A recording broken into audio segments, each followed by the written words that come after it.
চোর আমি অনেক রকম দেখেছি অনু, কিন্তু কচু চুরি করতে তোকেই প্রথম দেখলাম।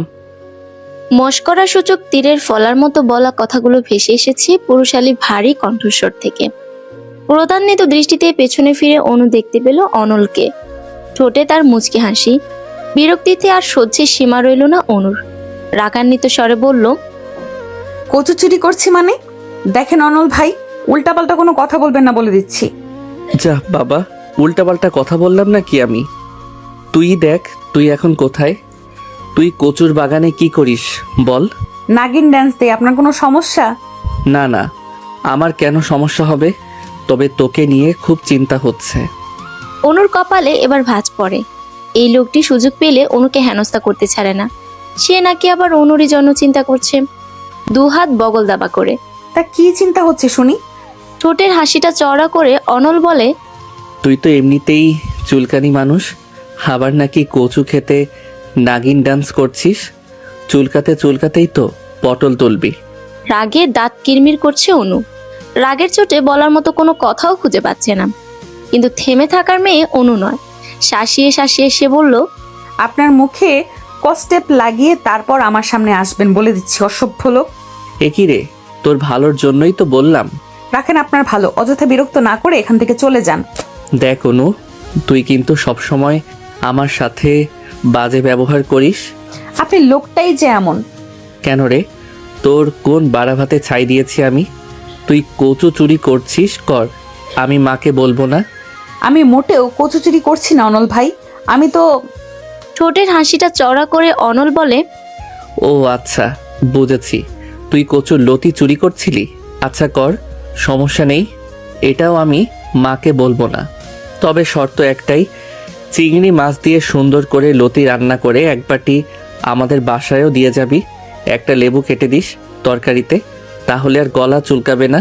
হয়েছে, বলা শেষ আপনার। একবার বলতে শুরু করলে আপনার আর থামাথামির কোনো নাম নেই। আশ্চর্য লোক আপনি ভাই, কেমনে পারেন আপনি? আমি একবারও বলেছি কচুর লতি চুরি করতে আসছি আমি? ও, কচুর লতিও না, তাহলে কি কচুমুখী? এবার ক্ষেপে অনেকটা কাছে এগিয়ে যায় অনু। অনলের দিকে একটু ঝুঁকে চিবিয়ে চিবিয়ে বলে, আপনাকে খুন করে ফেলবো আমি। রাগের চোটে কচু তুলে নিয়েছিল অনু। এই কচুতে আমি মরবো না রে অনু, কিন্তু চুলকাবে খুব। সরা প্লিজ। বলে অনু সরে যায়। আবারও গাছগাছালির ভেতর খুঁজে বেড়ায় পিলুকে। সকাল থেকে পিলুকে পাচ্ছে না। ছোট বোন তিনু বলল, অনল ভাইয়ের বাড়ির বাগানে নাকি পিলুকে দেখেছিল। অনল সম্পর্কে ওদের প্রতিবেশী, তবে আরো একটা পরিচয়ও রয়েছে, সে অনুর মায়ের বেস্ট ফ্রেন্ডের ছেলে। অন্যদিকে পিলু হচ্ছে অনুর খরগোশ। দুদিন হবে অনুর বয়ফ্রেন্ড তাসিন গিফট করেছে। অনল গলা খাখারি দিয়ে বলে, অনু, তুই যে রেগে গেলে দাঁতে দাঁত পিষিস, তখন এক কাজ করবি, কয়েক টুকরো আদা রসুন দাঁতের নিচে দিয়ে রাখবি, তাহলে তোর রাগও কমবে, আবার আদা রসুন বাটাও হয়ে যাবে। অগ্নিদৃষ্টি নিক্ষেপ করে একবার অনলের দিকে তাকিয়ে আবারও পিলুকে খুঁজতে শুরু করে। কোনো প্রত্যুত্তর না পেয়ে অনল জিজ্ঞেস করে, তুই কি কিছু খুঁজছিস? কি খুঁজিস? পিলুকে। ওহো, তোকে তো একটা কথা বলাই হয়নি অনু। তোর পিলুকে তো আমাদের বাগানে দেখেছিলাম, পরে আমার রুমের বারান্দা থেকে দেখতে পেলাম একটা কুকুর মুখে করে তোর পিলুকে নিয়ে যাচ্ছে। আহারে, কি খারাপটা যে লেগেছে আমার। মুহূর্তেই চোখ ফেটে অশ্রু নির্গত হয় অনুর। সে পিলুকে ভীষণ ভালোবাসে। ফুফিয়ে ফুফিয়ে কেঁদে বলল, আর আপনি চুপচাপ দেখলেন? নিচে এসে কেন আটকালেন না? এসেছিলাম তো, তার আগেই চলে গেছে। অনু আর কিছু বলল না। বাচ্চাদের মতো কাঁদতে কাঁদতে নিজের বাসায় চলে যায়। বাড়িতে ফিরে এসে ঘরে বসে কাঁদছে সে। তখন ওর মা আমেনা বেগম ঘরে প্রবেশ করেন। জিজ্ঞেস করলেন, কি রে, তুই কাঁদছিস কেন? মায়ের প্রশ্ন শুনে ঠোঁট ভেঙে কান্না আসে অনুর। ফুফিয়ে ফুফিয়ে বলে, আমার পিলুকে কুকুর নিয়ে গেছে। তোমার বান্ধবীর ছেলে দেখেও পিলুকে বাঁচায়নি। বেশ হয়েছে, পশু পাখি দিয়ে ঘরদোর একদম ভরে ফেলেছিস। মাঝে মাঝে সন্দেহ হয় পশু পাখি আমাদের বাড়িতে থাকে নাকি আমরা ওদের বাড়ি থাকি। তুমি এভাবে কেন বলছো মা? তাহলে আর কিভাবে বলবো বল? এত পশু পাখি কেউ শহরের বাড়িতে পালে? এটা কি গ্রাম পেয়েছিস? শখ করি, পালি মা, আমার ভালো লাগে। তাহলে গরু ছাগলও কিনে দিই, এগুলো কেন বাকি থাকবে? ঘরের মধ্যে গরু ছাগলও পালা শুরু করে দে। কথাগুলো বলে রাগে গজগজ করতে ঘর থেকে বের হয়ে যান তিনি। অসহায় দৃষ্টিতে সেদিকে তাকিয়ে থাকে অনু। একটু মায়া দয়াও বুঝি তার অনুর জন্য হয় না, হবেই বা কি করে? সব ভালোবাসা মায়া তো তার বান্ধবীর ছেলের জন্য, ওই বজ্জাত অনলের জন্য। অনলের কথা মনে পড়তেই রাগে দাঁত মুখ খিচে বিড়বিড় করে অনু। ভগ্ন হৃদয় এবং বিষাদিত চোখনযুগল মেলে আকাশমুখী হয়ে সোফায় শুয়ে আছে অনু। বারবার পিলুর শোকে সে মূর্ছা যাচ্ছে। এই শোকে দুপুরে খাওয়াও হয়নি। এ নিয়ে আমেনা বেগমের রাগের শেষ নেই। খরগোশ তো নয়, যেন ওর বাচ্চা চুরি করে নিয়ে গেছে কেউ। তিনু পাশ কাটিয়ে চলে যাওয়ার সময় পেছন থেকে অনু ডাকে। তিনু পিছন ফিরে দাঁড়িয়ে পড়ে। কোথায় যাচ্ছিস? ছাদে যাই গাছে পানি দিতে। আমায় দে, আমি যাচ্ছি। সমস্যা নেই আপু, আমি পারবো। আমি জানি তুই পারবি। মন ভালো নেই, প্রকৃতির সঙ্গে কিছু সময় কাটালে ভালো লাগবে। তবে যাও। পানি ভর্তি বালতি নিয়ে হেলতে দুলতে ছাদে যায় অনু। ছাদের উঠোন জুড়ে মিষ্টি রোদ। শীতের সময়টা এই মিষ্টি রোদ অমৃতের মতো লাগে। কিন্তু অনুর এখন কোনো অনুভূতিই হচ্ছে না। সে গাছে পানি দিচ্ছে আনমনে। হঠাৎ করে চোখ যায় নিচে। অনল খালি গায়ে দাঁড়িয়ে রয়েছে। রোদে ফুঁসে ওঠে অনু। মনে মনে বিড়বিড় করে বলে, অসভ্য ইতর লোক, তুই ইচ্ছে করে আমার পিলুকে বাঁচাসনি। আজ দেখ আমি কি করি। বালতিতে থাকা অবশিষ্ট সবটুকু পানি সে অনলের গায়ে ঢেলে দেয়। দোতলা ছাদ থেকে পানি ফেলার সুবাদে একদম ঠিক ঠিক সব পানি অনলের গায়ে পড়েছে। একে তো শীতের দিন, তার উপর ঠান্ডা পানি। অনলের বিস্ময়ের শেষ নেই।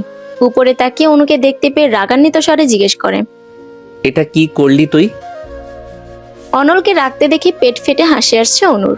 কিন্তু সে কোনো রকমে ঠোঁট টিপে হাসি আটকে রাখার চেষ্টা করে বলে, কি হলো অনল ভাই? অনুর চোখে মুখে স্পষ্ট দুষ্টুমির ছাপ। অনলের বুঝতে অসুবিধা হয় না যে জেনে বুঝে ইচ্ছে করেই অনু কাজটা করেছে। সে চিবিয়ে চিবিয়ে বলে, কি হলো? আবার আমাকে জিজ্ঞেস করছিস পানি ফেললি কেন?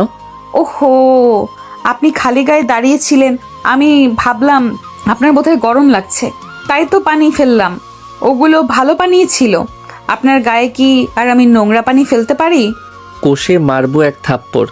ফাজিল মেয়ে, শীতের দিনে কারো গরম লাগে? মাত্রই গোসল করে এসে আমি রোদে দাঁড়িয়েছিলাম, আর তুই গায়ে পানি ঢেলে দিলি। এতে আমার কি দোষ? আমি কি জেনে বুঝে দিয়েছি নাকি? ছাদে রোদ থাকতে আপনি উদম গায়ে নিচে দাঁড়িয়ে যে রোদ পোহাচ্ছেন আমি বুঝবো কিভাবে? আমার সঙ্গে তুই চালাকি করিস না। আমি বেশ ভালো করেই জানি যে তুই ইচ্ছে করেই এই কাজটা করেছিস। একদমই না, সত্যি বলছি। অনুর বাচ্চা, তুই ওইখানেই দাঁড়া, আজ তোকে আমি মজা দেখাচ্ছি। এই বলেই অনল বাড়ির ভেতর প্রবেশ করে ছাদে যাওয়ার জন্য। এদিকে ভয়ে হাত পা অসাড় হয়ে আসছে অনুর। না জানে ছাদে এসে কোন কাণ্ড করে বসে। অনল ছাদে এসে হাত মুচড়ে ধরে অনুর। ব্যথা টু শব্দ করতেই যেন অনু ভুলে বসেছে যে এই ভয়ে ট্যাঙ্কির পেছনে লুকিয়েছিল। অথচ লাভ কিছুই হলো না। ঠিক ঠিক খুঁজে বের করেছে। শালা ডাফার। মনে মনে গালি দিয়েও অনু ক্ষান্ত হয় না। অনল এবার আরো জোরে হাত মুচড়িয়ে বলে, আমার সাথে বিটলামি করার সাহস কোথায় পেলি তুই? আমি কোনো বিটলামি করিনি, সত্যি বলছি। কোনটা সত্যি আর কোনটা মিথ্যা সেটা আমি জানি। তুই যদি ডালে ডালে চলিস তাহলে আমি চলি পাতায় পাতায়, বুঝছিস? আমায় বিশ্বাস করেন। মরে গেলেও না, তোকে এখন আমি ট্যাঙ্কির পানিতে চুবাবো। চল। না না না, টাঙ্কির পানি অনেক ঠান্ডা, জমে বরফ হয়ে যাব আমি। আমি তো সেটাই চাই। আমার সাথে বিটলামি করার আগে এটা মাথায় ছিল না? মনে মনে বারবার আল্লাহকে ডাকছে অনু। অনলকে সে ভালো করেই চিনে। ট্যাঙ্কির পানিতে চুবানোর সিদ্ধান্ত যেহেতু নিয়েছে, তখন একটা হলেও নাকানি চুবানি খাওয়াবে। অনুর মনের ডাক আল্লাহ শুনেছে। ওই সময় ছাদে এসে উপস্থিত হয় অনিক, অনলের ছোট ভাই। সে ছাদে এসে বলে, ভাইয়া তুমি ছাদে, আর আমি তোমায় কত জায়গায় না খুঁজলাম। কেন, কি হয়েছে? মা তোমায় খুঁজছে, কিন্তু তোমরা এখানে কি করছো? এই বজ্জাত মেয়ে আমার গায়ে ঠান্ডা পানি ঢেলে দিয়েছে। অনলের হাতটা কিঞ্চিত আলগা হয় দ্রুত নিজের হাত ছাড়িয়ে নেয় অনু। অসহায়ের মতো মুখ করে বলে, বিশ্বাস করো অনিক ভাইয়া, আমি ইচ্ছে করে কাজটা করতে চাইনি। আমি তো ভেবেছি ওনার। চুপ, একদম চুপ, মিথ্যাবাদী। ধমকে কিছুটা চমকেও যায় অনু। ওদের ঝগড়া দেখে মিটিমিটি হাসে অনেক। ছোট থেকে দুজনেরই সাপে নেউলের সম্পর্ক দেখে আসছে। সুযোগ একবার পেলেই হচ্ছে। কেউ কাউকে জব্দ করতে সেই সুযোগ এক তিল পরিমাণ পর্যন্ত ছাড়বে না। তবে এর একটা বিহিত এখন করতেই হবে। নয়তো দুজনের ঝগড়া চলতে চলতে রাত হয়ে যাবে। তবুও ঝগড়া থামবে না। অনেক পণ্ডিতের মতো অঙ্গভঙ্গি করে বলে, আচ্ছা আচ্ছা, ঝগড়া অনেক হয়েছে, এখন অনু ঘরে যাও, আর ভাই আমার সঙ্গে বাসায় চলো। অনুর দিকে তাকিয়ে রাগ দেখিয়ে বলল, কিসের বাসায় যাব? আগে এই পাজি মেয়েটাকে আমি সায়স্তা করব। ছাদের দরজার সামনে এসে বলে, আপু, গাছে পানি দেওয়া শেষ হয়নি? সঙ্গে অনল এবং অনিককে দেখে একটু চমকিতই হলো যেন। আসলে চমকায়নি, অবাক হওয়ার অভিনয় করেছে মাত্র। অনেক আসার আগে তিনুকে বলেই এসেছে। ঠোঁটে হাসি ফুটিয়ে তিনু বলে, আরে, অনেক এবং অনল ভাইয়াও তো দেখি এখানে। হ্যাঁ, ছাদটা একটু ঘুরতে আসলাম। ভালো আছো? জি, আপনি? আলহামদুলিল্লাহ। আরো কিছু কথা অনেক এবং তিনু চোখে চোখে বলে নিল। এখান থেকে পালানোর জন্য অনু তাড়া দিয়ে বলল, মা আমায় ডাকছে, তাই না? হ্যাঁ, তাড়াতাড়ি ভেতরে চলো। অন্যদিকে তাকিয়ে আছে অনল। অনু তিনুর হাত ধরে হাঁটা ধরে। অনল এবং অনুর দৃষ্টির অগোচরে তিনুকে চোখ মারে অনেক। লজ্জায় রাঙা হয়ে যায় তখন তিনু। বড় দুজনের সম্পর্ক সাপে নেউলে হলেও ছোট দুজনের ভাব গলায় গলায়। তিনু যখন ক্লাস 10-এ পড়ে তখন থেকেই দুজনের সম্পর্ক হয়। এখন তিনু ইন্টার ফার্স্ট ইয়ারে পড়ে, অনল পড়ছে মাস্টার্সে। অনেক অনার্স 2য় বর্ষে পড়ে একই ভার্সিটিতে। অনু অনার্স ফার্স্ট ইয়ারে ভর্তি হয়েছে, এখনো ক্লাস শুরু হয়নি। ভার্সিটিতে ভর্তি হওয়া নিয়েও কত কাহিনী করতে হয়েছে। কিছুতেই অনলের ভার্সিটিতে ভর্তি হতে চায়নি, কিন্তু ওর চাওয়াতেই বাকি, বাবা মায়ের কথাই শেষ কথা। আর তাদের পিছনে কলকাঠি নাড়ছে বজ্জাত অনল। আমেনা বেগম রান্না করছিলেন। পিলুর জন্য মনটা ভালো নেই অনুর। খাওয়ার প্রতি রুচি মরে গেছে। একটু ঝাল ঝাল করে চিংড়ি দিয়ে নুডলস খেতে ইচ্ছে করছে। অনু রান্নাঘরের দিকে এগোয়, মায়ের উদ্দেশ্যে বলে, আম্মা, কি? নুডলস খাবো। এই সময়ে? খুব খেতে ইচ্ছে করছে। আচ্ছা, রান্না শেষ হোক। কলিং বেলের শব্দ শুনে আমেনা বেগম আবার বললেন, ময়লাওয়ালা আসছে মনে হয়, যা তো ময়লাগুলো দিয়ে আয়। আমি রান্নাঘরে তোমার ময়লা নিতে আসছি? বেশি কথা না বলে যা বলছি তাই কর, যা। প্রচন্ড অনীহা নিয়ে ময়লার ঝুড়ি হাতে তুলে নেয় অনু। রাগে গজগজ করতে করতে দরজা খুলে ময়লাগুলো সামনে ধরে বলে, ময়লা নিয়ে বিদায় হন। সামনের লোকটি অবাক হয়ে তাকিয়ে আছে। ইতস্তত করে ক্ষীণ স্বরে বলে, আমাকে দেখে কি আপনার ময়লাওয়ালা মনে হচ্ছে? এবার অনু ভালো করে খেয়াল করে ময়লার ঝুড়ি নামিয়ে রাখলো। লোকটিকে দেখে তো ময়লাওয়ালা মনে হচ্ছে না। ফর্মাল ড্রেস, চোখে মোটা ফ্রেমের চশমা, দেখতে ভদ্রলোক লাগে। অনু জিজ্ঞেস করলো, কে আপনি? চশমা ঠিক করে বলে, জি, আমি অয়ন। অয়ন না কয়েন সেটা জানতে চাইনি। এখন কেন এসেছেন? কাকে চান? জি, আমি একজন ডাক্তার। ডক্টর কামাল স্যার আমায় পাঠিয়েছেন। ডাক্তার? আপনি কি পাখির ডাক্তার? অয়ন বিব্রত বোধ করতে লাগলো এই প্রশ্নে। পুনরায় চশমার ফ্রেম ঠিক করে বলল, জি না। তো আপনি কি গরুর ডাক্তার? কিন্তু আমরা তো গরু পালি না। জি না, আমি গরুর ডাক্তারও না, আমি মানুষের ডাক্তার। ও, আমরা তো কেউ অসুস্থ না। আমার তিতুস একটু অসুস্থ, তাই মানুষের ডাক্তারের প্রয়োজন নেই। তাহলে কামাল আঙ্কেল আপনাকে কেন পাঠিয়েছে? তিতুসকে? আমার টিয়া পাখি। ও জি, আসলে ওনার বন্ধুর প্রেশার মাপার জন্য। মানে বাবার? ওনার নাম খালেদ রহমান। উনি আমার বাবা হন। আসুন, ভেতরে আসুন। আর কিছু মনে করবেন না, আমি ভেবেছিলাম ময়লাওয়ালা এসেছে। সমস্যা নেই। ডাক্তারকে বাবার রুমে রেখে অনু নিজের ঘরে গিয়ে শুয়ে পড়ে। কিছুক্ষণ শুয়ে থেকে খাঁচা থেকে তিতুসকে বের করে হাতের উপর রাখে, মাথা চুলকে দেয়, কথা বলে। আমেনা বেগম রুমে এসে বলেন, আবার পশু পাখি নিয়ে বসছিস? মা, কতবার বলেছি ওদের পশু পাখি বলবে না। সুন্দর সুন্দর নাম রেখেছি আমি। আর এই টিয়ার নাম তিতুস, ওকে তিতুস ডাকবে। তোর মতো এত রংঢং তো আমি করতে পারবো না। সারা জীবন কুকুরকে কুত্তা আর বিড়ালকে বিলাই বলে এখন উনি পশু পাখির নাম রাখা শুরু করেছে, তাও আজগুবি সব নাম। টেবিলের ওপর বিরিয়ানির বাটি রাখা, অনিকদের বাসায় দিয়ে আয়। আমি কেন? তিনুকে পাঠাও। তুই কিন্তু সব কথায় ঘাড়তেরামি করি শুনু।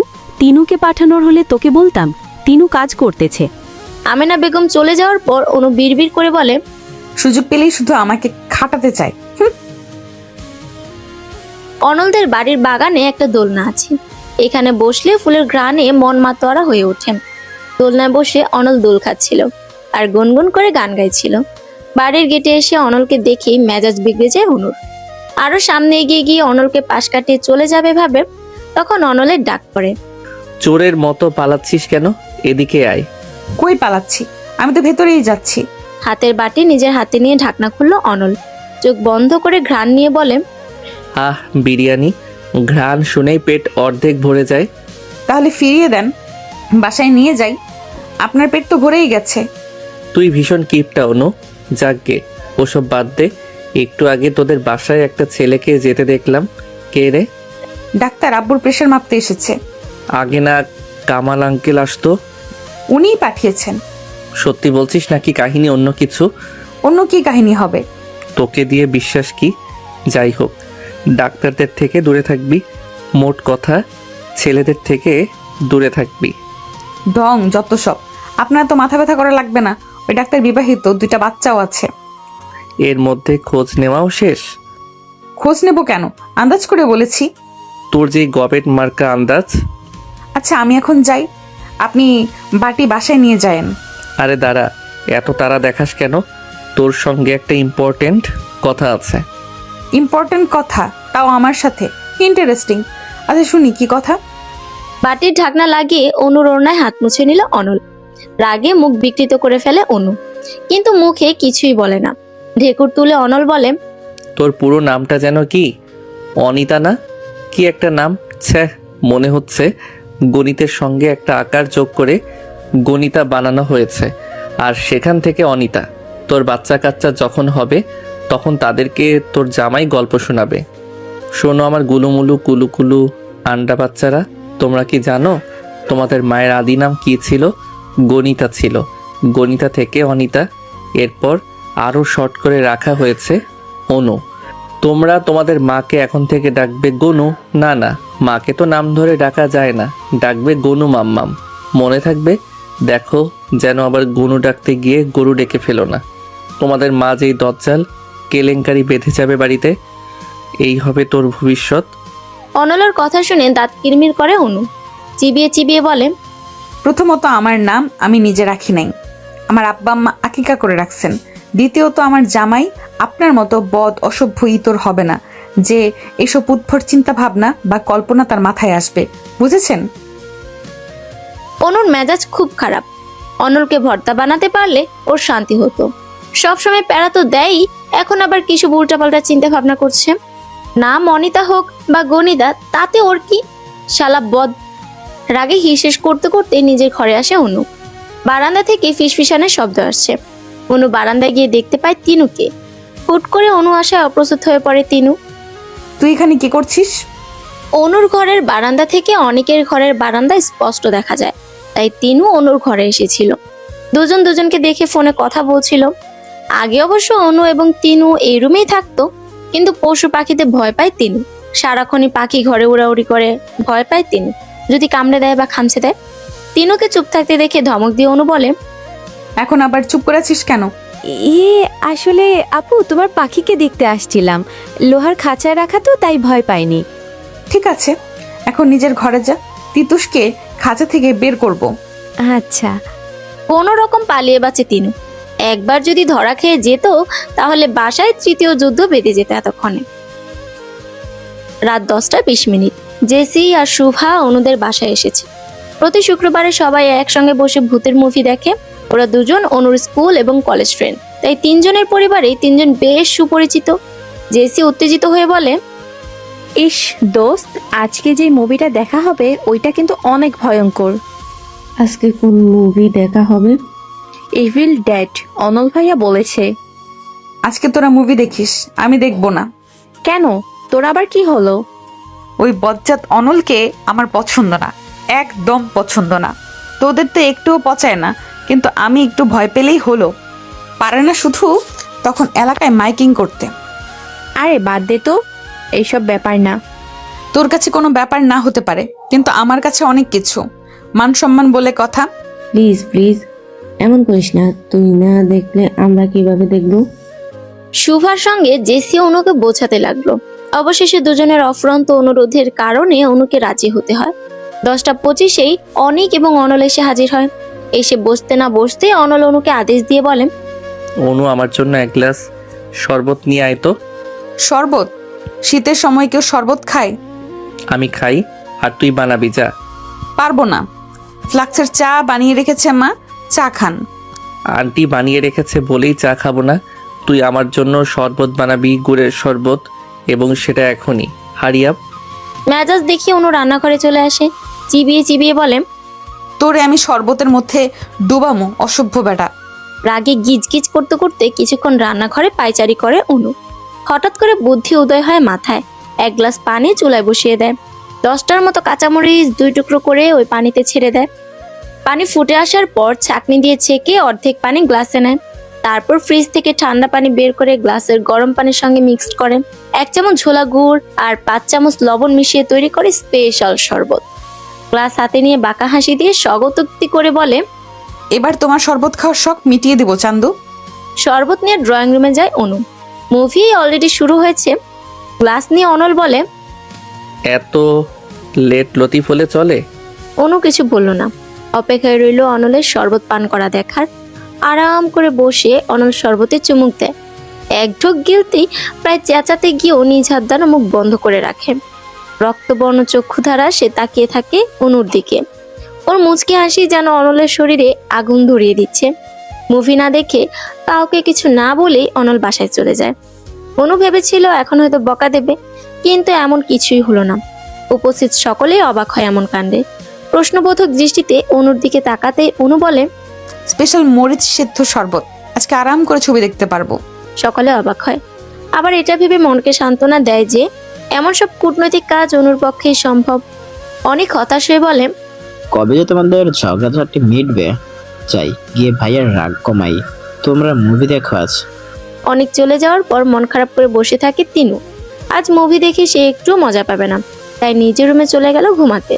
জেসি বিরক্ত হয়ে বলে, ধুর, মাত্র 3 জনের ভূতের ছবি দেখে কোনো মজা আছে? তিনিও চলে গেল, আমি যাই ঘুমাবো। আমিও যাব। তারপর দুজনে মিলে চলে গেল অনুর রুমে। অনুর সোফার উপর ভাব নিয়ে বসে বলল, যা, আমি একাই দেখবো। সাহস নিয়ে একা মুভি দেখার আশা করলো, সেই আশা বেশি দূর এগোলো না। ভূতের সিন আসার আগে ভয়ঙ্কর শব্দ শুনেই অনু কুপোকাত। দ্রুত টিভি বন্ধ করে ঘরে চলে যায়। জেসি আর সুহার মাঝখানে ঘাপটি মেরে শুয়ে পড়ে। ভূতের ছবি একা দেখা অনুর কাম্য নয়। সকালের দিকে এলোপাথারি ধাক্কাধাক্কিতে ঘুম ভাঙে অনুর। চোখ কষলে বিছানায় বসতে দৃষ্টি যায় তিনুর দিকে। বিরক্তিসূচক চয়ের মতো শব্দ করে অনু বলে, এভাবে ডাকলি কেন? আরে আগে ড্রয়িং রুমে আসো তাড়াতাড়ি। তিনু এক প্রকার টেনেই নিয়ে গেল অনুকে। ড্রয়িং রুমে গিয়ে চমকে যায় অনু। অনলের কোলে পিলুকে দেখে খুশিতে লাফিয়ে ওঠে। ছো মেরে অনলের কোল থেকে নিজের কোলে নিয়ে আদর করতে থাকে। আনন্দিত হয়ে অনলকে জিজ্ঞেস করে, কোথায় পেলেন ওকে? আপনি যে বললেন কুকুর নিয়ে গেছে। ও তো পিলো নয়। তাহলে? তোর চোখের মাথা গেছে রে অনু। চোখ কষলে ভালো করে দেখ, এটা খরগোশ না। ওর মতো দেখতে একটা ছোট বিড়াল ছানা। অনু এবার ভালো করে তাকিয়ে দেখলো, আসলেই খরগোশের মতোই ধবধবে সাদা বিড়াল ছানাটি। একদম ছোট বাচ্চা, কি কিউট। অনুকে চুপ থাকতে দেখে অনল বলল, পিলুর মতো দেখতেই দোকান থেকে একটা বিড়াল কিনে আনলাম। যেভাবে কান্নাকাটি শুরু করেছিলি। তাতে আপনার কি? তাসকিনকে বললেন, তাসকিন কিনে দিত। কই তাসিন আর কই আমি? আমার লগে কি তাসিনের যায়? তাসিন আমার বয়ফ্রেন্ড, কিন্তু আপনি কে? আমার পড়শি শুধু। হুম, শুধু পড়শি না, আন্টির বেস্ট ফ্রেন্ডের ছেলেও আমি। ভুলে যাস না, যেই সেই লোক না আমি। আমি হলাম অনল। আপনি একটা কচুর নল।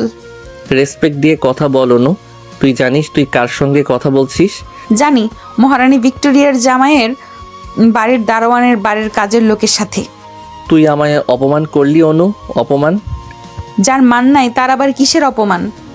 একই উপকারের ঘাড়ে লাথি, তুই হলি তার বড় প্রমাণ। বাজে কথা। আচ্ছা বলেন তো আসল কাহিনী কি? কালকে মরিচ শরবত খাওয়ানোর পরেও আজ বিড়াল গিফট করলেন। আমি তো ভেবেছিলাম নির্ঘাত কোনো শাস্তির অপেক্ষা করছে আমার জন্য। চোরের মন পুলিশ পুলিশ, তবে তোর ধারণা ভুল নয়। শাস্তি তো তুই পাবি। কাল থেকে তোর ভার্সিটিতে ক্লাস না, আই শুধু কলেজে। র্যাক কাকে বলে টের পাবি। কি করবেন আপনি? সেটা কলেজে আসলেই বুঝবি, এখন তো বলবো না। হাতে বেশি সময় নেই তোর সাথে প্যাচাল পাড়ার। আমি এখন চাই। অনল চলে গেল। ল্যাম্পপোস্টের মতো নির্জীব হয়ে দাঁড়িয়ে আছে অনু।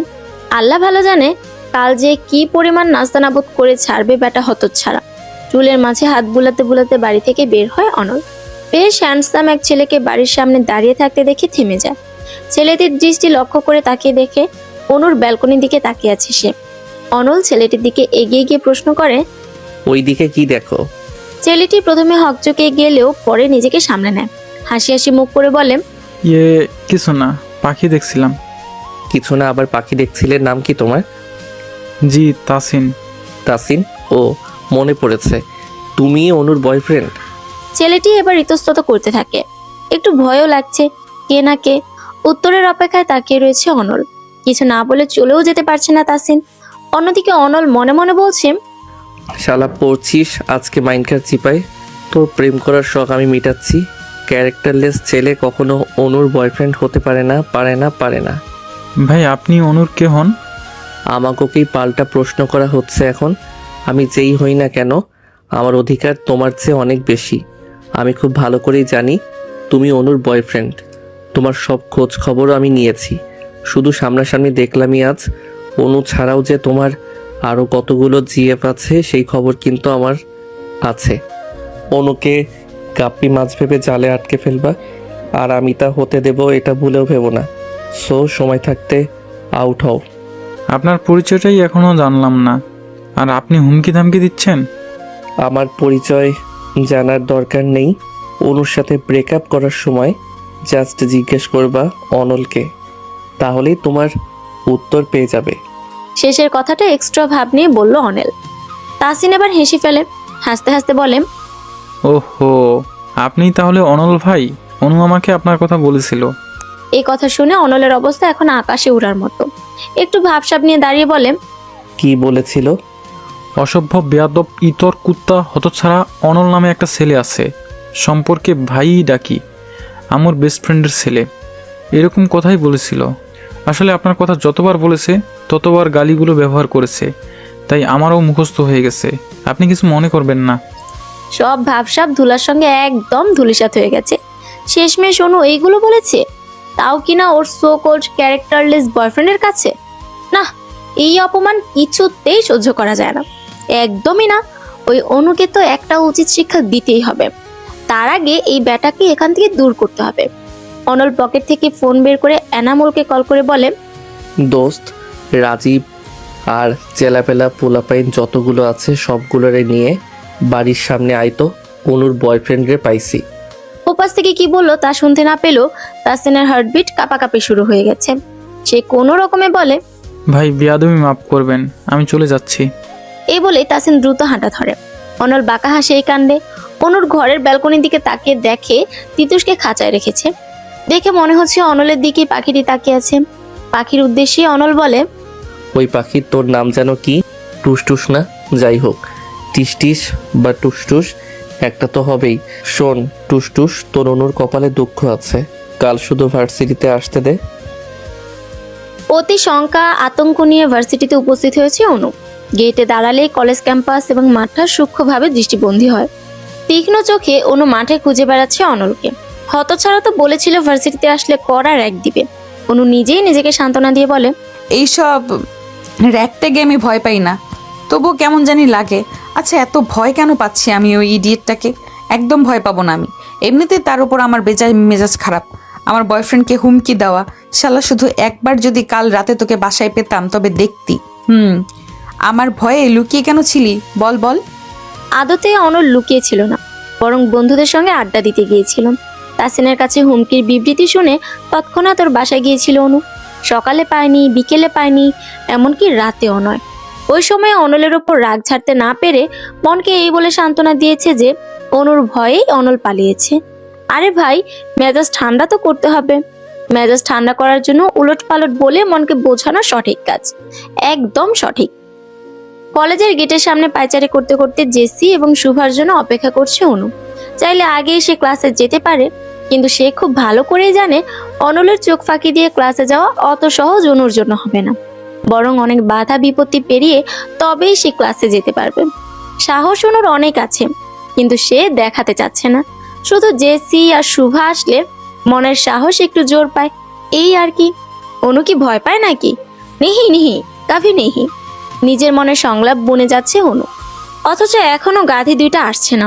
বিরক্ত হয়ে কলই করে, তখন দেখতে পায় ওদের রিক্সা সামনে এসে থেমেছে। জেসি কল রিসিভ করে ফেলেছিল। রিক্সা নজর আসার পর কল কেটে দিয়ে অনু বলে, আমায় দেখেও কল রিসিভ করলি কেন? টাকা কি তোর জামাই রিচার্জ করে দেয়? ভাড়া মিটিয়ে দুজনে এগিয়ে আসে। জেসি ওকে জড়িয়ে ধরে জিজ্ঞেস করে, ম্যামের মেজাজ আজ চটে আছে কেন? ছাড় আমারে, আদি খেতে দেখাবি না একদম। কতক্ষণ ধরে ওয়েট করতেছি। আমার কি দোষ? শুভরাই তো রেডি হয় না, ওর বাসায় গিয়ে 1 ঘন্টা ধরে বসে থাকা লাগে। একদম মিথ্যে বলবি না জেসি, তুই নিজেই লেট করে আসছিস। আমার রেডি হইতে 10 মিনিটও লাগে নাই। হইছে, থাম দুইটায়।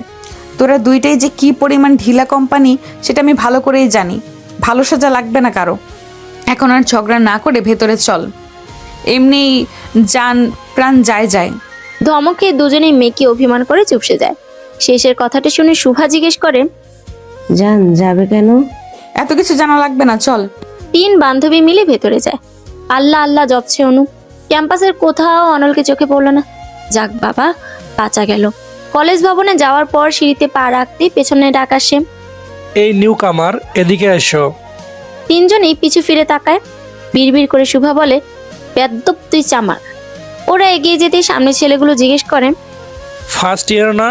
অনু, জেসি, শুভা মাথা ঝাঁকায় বলল, গুড। ক্লাসে যাওয়ার আগে একটা কাজ করতে হবে। কি কাজ? বলছি, তার আগে তোমাদের নামগুলো বলো তো। ওর নাম শুভা, ওর নাম অনু, আর আমার নাম জেসি। তুমি আর শোভা এক সাইডে এসে দাঁড়াও। 3 জনই অবাক হয়ে 3 জনের দিকে তাকায়। বুঝতে পারছে না এরা ঠিক কি করতে যাচ্ছে। ছেলেটি পুনরায় বলল, দাঁড়িয়ে আছো কেন? যা বললাম চুপচাপ তাই করো। জেসি এবং শুভা এক সাইডে এসে দাঁড়ালো। ছেলেটি এবার আরাম করে গাছের সাথে হেলান দিয়ে দাঁড়িয়ে বলে, অনু, এবার একটা গান শোনাও তুমি। বাজ পড়ার মতো শব্দ হলো মনে হয় অনুর কানে। এখন এই বাংলা সিনেমার মতো চারদিকে বজ্রপাত হবে, ধিমতানা শব্দ হবে। না, এ হতে পারে না। এত নিষ্ঠুরতম কাজ কেউ করতে পারে না। কিন্তু হায়, এরকম কিছুই হলো না। ধুর, ফিলিংসের দফা রফা। অনুর চোখে মুখে বিস্ময় দেখে উপস্থিত ছেলেগুলো মুচকি মুচকি হাসছে। ভাবনার গহীন অতল থেকে বেরিয়ে এসে অনু প্রশ্ন করে, গান গাইবো কেন? তাছাড়া আমি গান গাইতে পারি না। গাইতে না পারলেও কিছু করার নেই, গাইতেই হবে। এত নতুন স্টুডেন্টসদের মধ্যে আমাকেই কেন র্যাক দেওয়া হলো? কারণ তোমাকে আমাদের পছন্দ হয়েছে। লক্ষ্যে একটা মেয়ে তুমি। এখন সময় নষ্ট না করে গান শুরু করো। একটু পরেই তোমাদের ক্লাস শুরু হবে। প্রথম দিন দেরি করা ঠিক হবে না, তাহলে স্যার নিকনেম দিয়ে দিবে লেট লতিফ। ক্লাস টিচার কিন্তু ভারী সাংঘাতিক। হাত ঘড়িতে সময় দেখে কথাগুলো গড়গড় করে বলল পাশের ছেলেটি। কিন্তু অনু তো দমে যাওয়ার পাত্রী নয়। অনল র্যাক দিলে ভিন্ন বিষয় ছিল। ওই ছেলে ঘাটতেরা, কথা না শুনে উপায় থাকতো না। কিন্তু এদেরকে ভয় দেখানো যাবে। অনলের কথা বলে ভয় পাবে নিশ্চয়ই। কারণ এই ভার্সিটিতে নাকি অনলের অনেক নাম ডাক আছে। সে শুনেছে। গলাটা পরিষ্কার করে ভাব নিয়ে অনু বলল, আপনারা কোন ইয়ারে পড়েন? Honours final year. অনলকে চেনেন নিশ্চয়ই। চিনি, সিনিয়র ভাইয়া। গুড। জানেন সে আমার কি হয়? কে হয়? আমার মায়ের বেস্ট ফ্রেন্ডের ছেলে। এবার ভাবটা বেড়ে গেল অনুর। অনল ভাইয়া, তোমার নানুর মেয়ের বেস্ট ফ্রেন্ডের ছোট ছেলের বড় ভাই হোক, তাতে কিচ্ছু যায় আসে না। যা বললাম তাই করো। কচুটায় পেঁচাইয়া কি সম্পর্কের কথা বলল রে বাল? তবে এটা বোঝা যাচ্ছে অনলকে ওরা ভয় পায় না। প্রচুর নাম ডাক কলেজে তার। ধুর, ছেলেগুলো এবার তাড়া দিয়ে বলল, অনেক সময় নষ্ট করেছ, জার্গের শাস্তি বাড়িয়ে দেওয়া হলো। এবার আমাদের সিলেক্ট করা গান গাইতে হবে। তুমি মমতাজের বন্ধু যখন বললইয়া গানটি গাইবে এখনই, আর একটা কথাও বাড়াবে না। তৃষ্ণায় অনুর গলা শুকিয়ে যাচ্ছে। এই বানরের দলগুলো দেখে অনলের চেয়েও ডেঞ্জারাস। জেসি আর শুভা অসহায়ের মতো তাকিয়ে আছে। অনু কাঁদো কাঁদো হয়ে বলে, আমি গান গাইতে পারি না। এসব কথা শুনবো না খুকি, যেভাবে পারো সেভাবে গাও। গাইতেই হবে। হ্যাঁ খুকি। অনুর ইচ্ছে করছে এখন হাত পা ছড়িয়ে বসে কাঁদতে, যেমনটা ছোটবেলায় করতো। কিন্তু এখন সে বড় হয়ে গেছে। ছোটবেলায় কেউ না হাসলো, এখন সবাই হাসবে, প্রাণ খুলে হাসবে। বিনা টিকিটে ফ্রিতে বিনোদন কেই বা না নিতে চায়, যেমনটা এখন চাচ্ছে বান্দরের দলগুলা। অনু মনে মনে ভাবছে অনেকগুলো বানর পালবে সে, আর এই ছেলেগুলোর নামে বানরের নাম রাখবে। বদ, অসভ্য, নাইজেরিয়া। আশেপাশে তাকিয়ে অনু প্রস্তুতি নিচ্ছে। ছেলেগুলো তারা দিয়েই চলেছে। গান না গাইলে যে রক্ষে নেই তা হাড়ে হাড়ে বুঝতে পারছে। অবশেষে মানে জুতের ফালুদা করে অনু গান গাইতে শুরু করে। বন্ধু যখন বউ লইয়া আমার চোখের সামনে দিয়া রঙ্গ কইরা হাইটা যায়, বুকটা ফাইটা যায়। অনুর চোখ কাঁদো কাঁদো। দুঃখের কথা আর কি বলবো। এই সিচুয়েশনে অনুর গান শুনে জেসি আর শুভারও হাসি পাচ্ছে, কিন্তু বান্ধবীর বিপদে হাসাটা অনুচিত, তাই আপ্রাণ চেষ্টা করে চলেছে হাসি আটকানোর জন্য। ছেলেগুলো মিটিমিটি হাসছিল। বলল, সুর হয়নি খুকি, আরেকবার গাও, এবার হবে। দ্বিতীয়বার গাওয়ার সময় জেসি আর শুভা নিজেদের হাসি আটকে রাখতে পারলো না। দুজনে অট্ট হাসি হেসে ফেললো। এবার ছেলেগুলো শব্দ করে হাসা শুরু করে, আর অনুর ইচ্ছে করছে সবগুলারে মেরে মাটি চাপা দিয়ে রাখতে। বান্ধবী দুইটা মীর জাফরের বংশধর বোঝা যাচ্ছে। ছেলেগুলো হাসি থামিয়ে ওদের দুজনের উদ্দেশ্যে বলেন, এই তোমরা হাসলে কেন? এখন ওর সঙ্গে তোমরাও গান গাইবে। শুরু করো। অনু, খুকি, আরেকবার গাও তো। রাগে গিজ গিজ করছে অনু, কিন্তু জেসি আর শুভাকেও গাইতে বলেছে বলে খুশি হয়েছে। মীর জাফরের বংশধর এবার বুঝ মজা। তিনজনের ব্যাসুরা কণ্ঠে গান শুনে ছেলেগুলো হেসে লুটুপুটি খাচ্ছে। অনু পারলে চোখের দৃষ্টিতে ওদের ভস্ম করে দেয়। ক্লাস শুরুর ঘন্টা পড়ার পর ওরা বলল, অনেক সুন্দর গেয়েছো তোমরা। মাঝে মাঝে আমাদের একটু গান শুনিও, কেমন খুকিরা? এখন ক্লাসে যাও। Good luck. গান শুনে মরলি না কেন বান্দরের দলগুলো? গানের সঙ্গে বিষ মেশানোর সুযোগ থাকলে সেই বিষ তোদের গিলাতাম। অসভ্য। বেইজ্জতি করে এখন আবার বলে গুড লাক। ইস, প্রথম দিনই বেইজ্জতি। কড়া দৃষ্টিতে ওদের দিকে তাকিয়ে মনে মনে কথাগুলো বলল অনু। তারপর তিনতলায় চলে গেল। হুট করে সিঁড়ির পাশের ক্লাস থেকে অনল বেরিয়ে আসে। অনুর পথ রোধ করে কানে কানে বলে, র্যাক কেমন লাগলো অনু? ওদেরকে আজই একটা ট্রিট দেবো, বুঝলি? একদম আমার শেখানো বলি তোর উপর ঝেড়েছে। আহা, আমি কত ভালো প্রশিক্ষণ দেই। তার মানে আপনি ওদেরকে এসব শিখিয়ে দিলেন? অনল ঠোঁট বাঁকিয়ে হাসতে হাসতে উপন্যাস মাথা ঝাঁকায়। রাগে অনু দৌড়ানি দেয়। অনলও দৌড় শুরু করে। তখন হাতে থাকা কলমটা ছুঁড়ে মারে অনলের দিকে, কিন্তু বিধি বাম। ভাগ্য খারাপ থাকায় অনলের গায়ে কলমটি লাগেনি, লেগেছে স্যারের গায়ে। স্যার কিছু বুঝে ওঠার আগেই অনু, জেসি আর শুভা দৌড়ে ক্লাসে যায়। আল্লাহ ভালো জানে মুখ দেখছে নাকি। স্যার ক্লাসে আসার আগে মাঝখানে সারিতে ঘাপটি মেরে বসেছিল তিনজনে। প্রিন্সিপাল সহ সব টিচার এসে নিজেদের পরিচয় দিয়ে গেছে। তারা চলে যাওয়ার পর ক্লাস টিচার পরিচয় পর্ব শুরু করে। অনু, জেসি আর শুভা ভয়ে তটস্থ হয়ে রয়েছে। ওদের পরিচয় পর্ব শেষ হওয়ার পর হাফ ছেড়ে বাঁচে, কারণ স্যার ওদের দেখেনি। দেখলে নির্ঘাত এখানেও একটা বেইজ্জতির শিকার হতে হতো। ভার্সিটির প্রথম দিনটাই বাজেভাবে শুরু হলো। ধ্যাৎ, সব হয়েছে ওই বজ্জাত অনলের জন্য। শুভা তখন ফিসফিস করে বলে, অনল ভাইয়া এটা কিসের প্রতিশোধ নিল রে? মরিচ সিদ্ধ শরবত খাওয়ানোর জন্য। কপাল, সবই কপাল। এসব আজগুবির রেসিপি কেন যে তোর মাথায় আসলো? এই আজগুবির রেসিপির জন্য মান সম্মান সব শেষ হলো।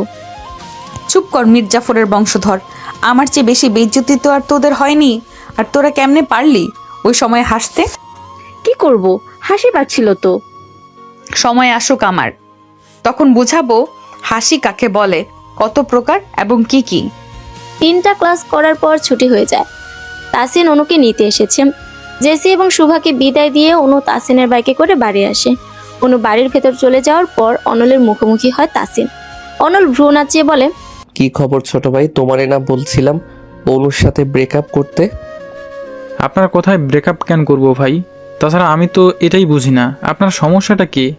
আমরা দুজন দুজনকে ভালোবাসি, মাঝখানে আপনি কেন আসছেন? দেখলি সাহস কত এই ছেলের। এই এতক্ষণ ভালো করে কথা বললাম, ভালো লাগেনি? কিসের ভালোবাসা? অনু তো একটা বোকা গাধি। ভালো লাগা ভালোবাসার তফাতই বোঝে না। আমি ড্যাম শিওর ভালোবাসা কি সেটা বুঝলে তোমার মতো ক্যারেক্টারলেস একটা ছেলের সঙ্গে কখনোই রিলেশন করতো না। আদারওয়াইজ ও তো জানেও না তোমার আরও কতগুলো মেয়ের সঙ্গে রিলেশন আছে। তুমি তো একা ওরে ভালোবাসো না। সময় থাকতে এখনও ভালো করে বলতেছি, অনুর পথ থেকে সরে দাঁড়াও।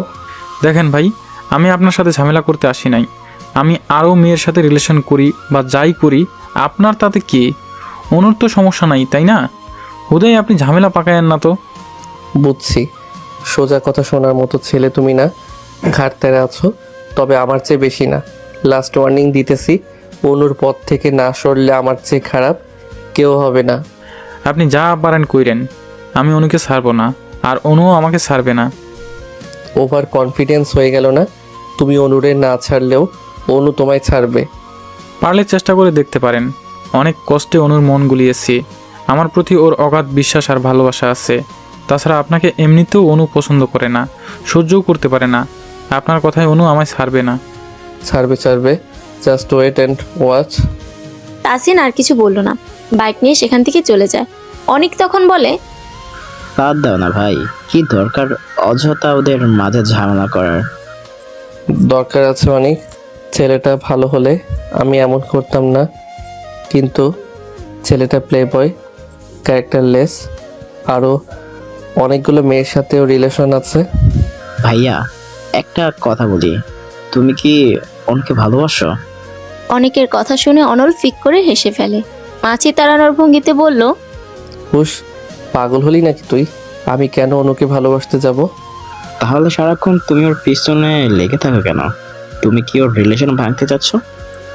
পেছনে লাগি বলতে ওকে জ্বালাতে আমার ভালো লাগে, ও রাগলে আরও বেশি ভালো লাগে। বাকি রইল রিলেশনের কথা।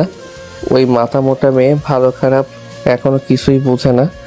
বড় হয়েছে শুধু হাতে পায়ে, হ্যান্ডসাম হলে আর কয়েকদিন পিছু পিছু ঘুরলেই ওর মন গলে যায়। ছেলে ভালো নাকি খারাপ সেটা তো মানুষ আগে খোঁজ খবর করে। ওর ওই বয়ফ্রেন্ড ভালো না, বললাম না, 1 নাম্বারের ক্যারেক্টারলেস। এই জন্যই আমি চাচ্ছি না তাসিনের সাথে ওর রিলেশন থাকুক। বুঝলাম। এখন কথা হচ্ছে, ছেলে ক্যারেক্টারলেস হোক অথবা ভালো, তাতে তোমার কি? মানে আমাদের কি? জীবন ওর, সিদ্ধান্ত ওর, যার সাথে ইচ্ছে রিলেশন করুক। এটা সিদ্ধান্ত নয়, অনেক আবেগ। অন্য আবেগের বশে কোনো ভুল কাজ করুক কিংবা কারো দ্বারা ওর ক্ষতি হোক, এটা আমি চাই না। এখন যাই, এনামুল দেখা করতে বলেছে। আচ্ছা যাও। অনেক বাড়ির ভেতর যাওয়ার পর অনল আসে অনুদের বাসায়। তিনি দরজা খুলে দেয়। অনল জিজ্ঞেস করে, অনু কি করে? আপু ঘুমাচ্ছে, এসেই শুয়ে পড়েছে। অলসের অলস, বিড়ালটা কোথায়? আপুর ঘরেই। চলো তো যাই। তিনুকে নিয়ে অনল অনুর ঘরে আসে। ঘরে ফ্লোরে বসে আছে বিড়াল ছানাটি। বিড়ালটি হাতে নিয়ে অনল তিনুকে বলল, ওই কুম্ভকর্ণটাকে ডেকে তোলো। হুহু, আপু বকবে, আপনি ডাকেন। আমার ডাকা লাগবে না। তিনি ওই অসভ্য লোকটাকে বল চলে যেতে। তুই ঘুমাসনি নাকি ঘুমিয়ে ঘুমিয়ে মাছ ধরিস? একদম বাজে কথা বলবেন না, বিরক্ত লাগতেছে আপনাকে, আপনি চলে যান। এত রেগে আছিস কেন? রাগ দেওয়ার জন্য? কথাই বলবেন না আপনি, যান বলছি। উফ, কি রাগ বাবা, আমার কি দোষ? আমি তো আর তোকে শাস্তি দেইনি। আপনি দেননি, কিন্তু আপনার কথা মতোই তো ওরা কাজ করেছে, তাই না? তা করেছে। আচ্ছা, কাল যে তোর টুসটুস পাখিকে সব বললাম, তোকে সাবধান করেনি? ওর নাম টুসটুস না, তিতুস। ওই একই হলো। তোর মতোই অদ্ভুত নাম তোর পশু পাখির, মনে থাকে না? আপনাকে মনে রাখতে বলেছে কে? এক্ষুনি আপনি আমার ঘর থেকে বের হয়ে যাবেন। বের হব না। কি করবি? অনু বিছানা ছেড়ে তেড়ে আসে অনলের দিকে। অবস্থা বেগতিক দেখে অনল দৌড় দেয়, নয়তো হাতের সবগুলো নখ হাতে দাবিয়ে দেবে। পেছনে দৌড়াতে গিয়ে অনু ধাক্কা খেলো বাবার সঙ্গে। অস্ফুট স্বরে তিনু বলল, সর্বনাশ। খালেদ রহমান ভীষণ রাগী মানুষ, নিশ্চুপ এবং গম্ভীর স্বভাবের।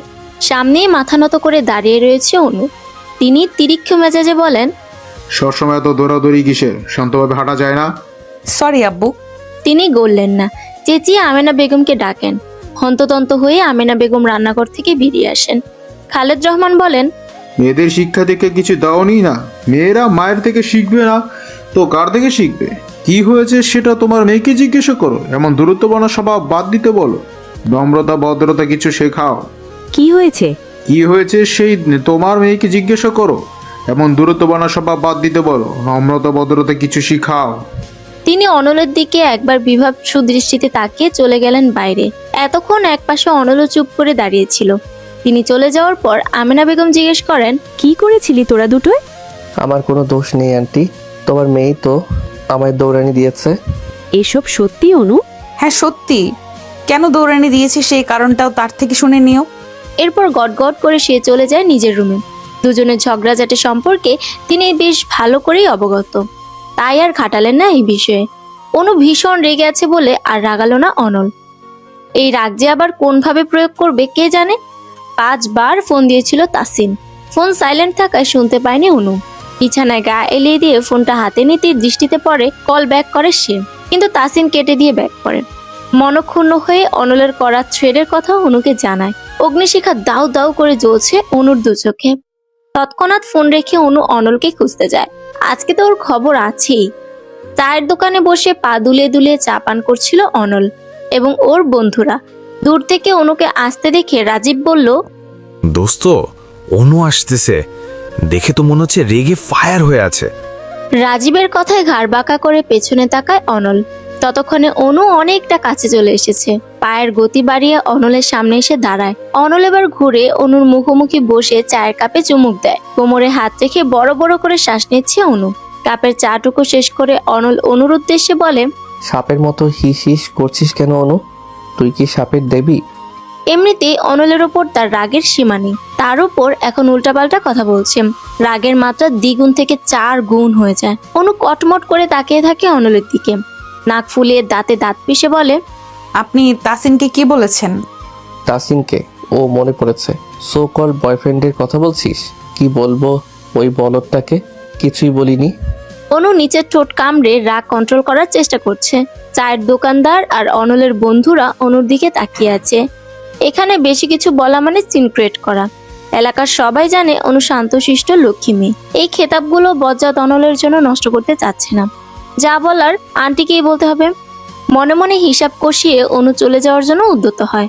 কয়েক কদম এগোনোর পর অনল অনুর নাম ধরে ডাকে। ডাক শুনে পিছু ফিরে অনু অনলের দিকে অগ্নিদৃষ্টি নিক্ষেপ করে। তারপর হন হন করে আবারও হাঁটা শুরু করে। অনল দৌড়ে যায় অনুর কাছে, পাশাপাশি হাঁটতে হাঁটতে বলে, এতদিন ভাবতাম ওই বলদটাকে বলদ বললেও সত্যিকার অর্থে বলদ নয়, কিন্তু আজকে প্রমাণ হলো ওই শালাই শুধু বলদই নয়, একটা রাম ছাগলও।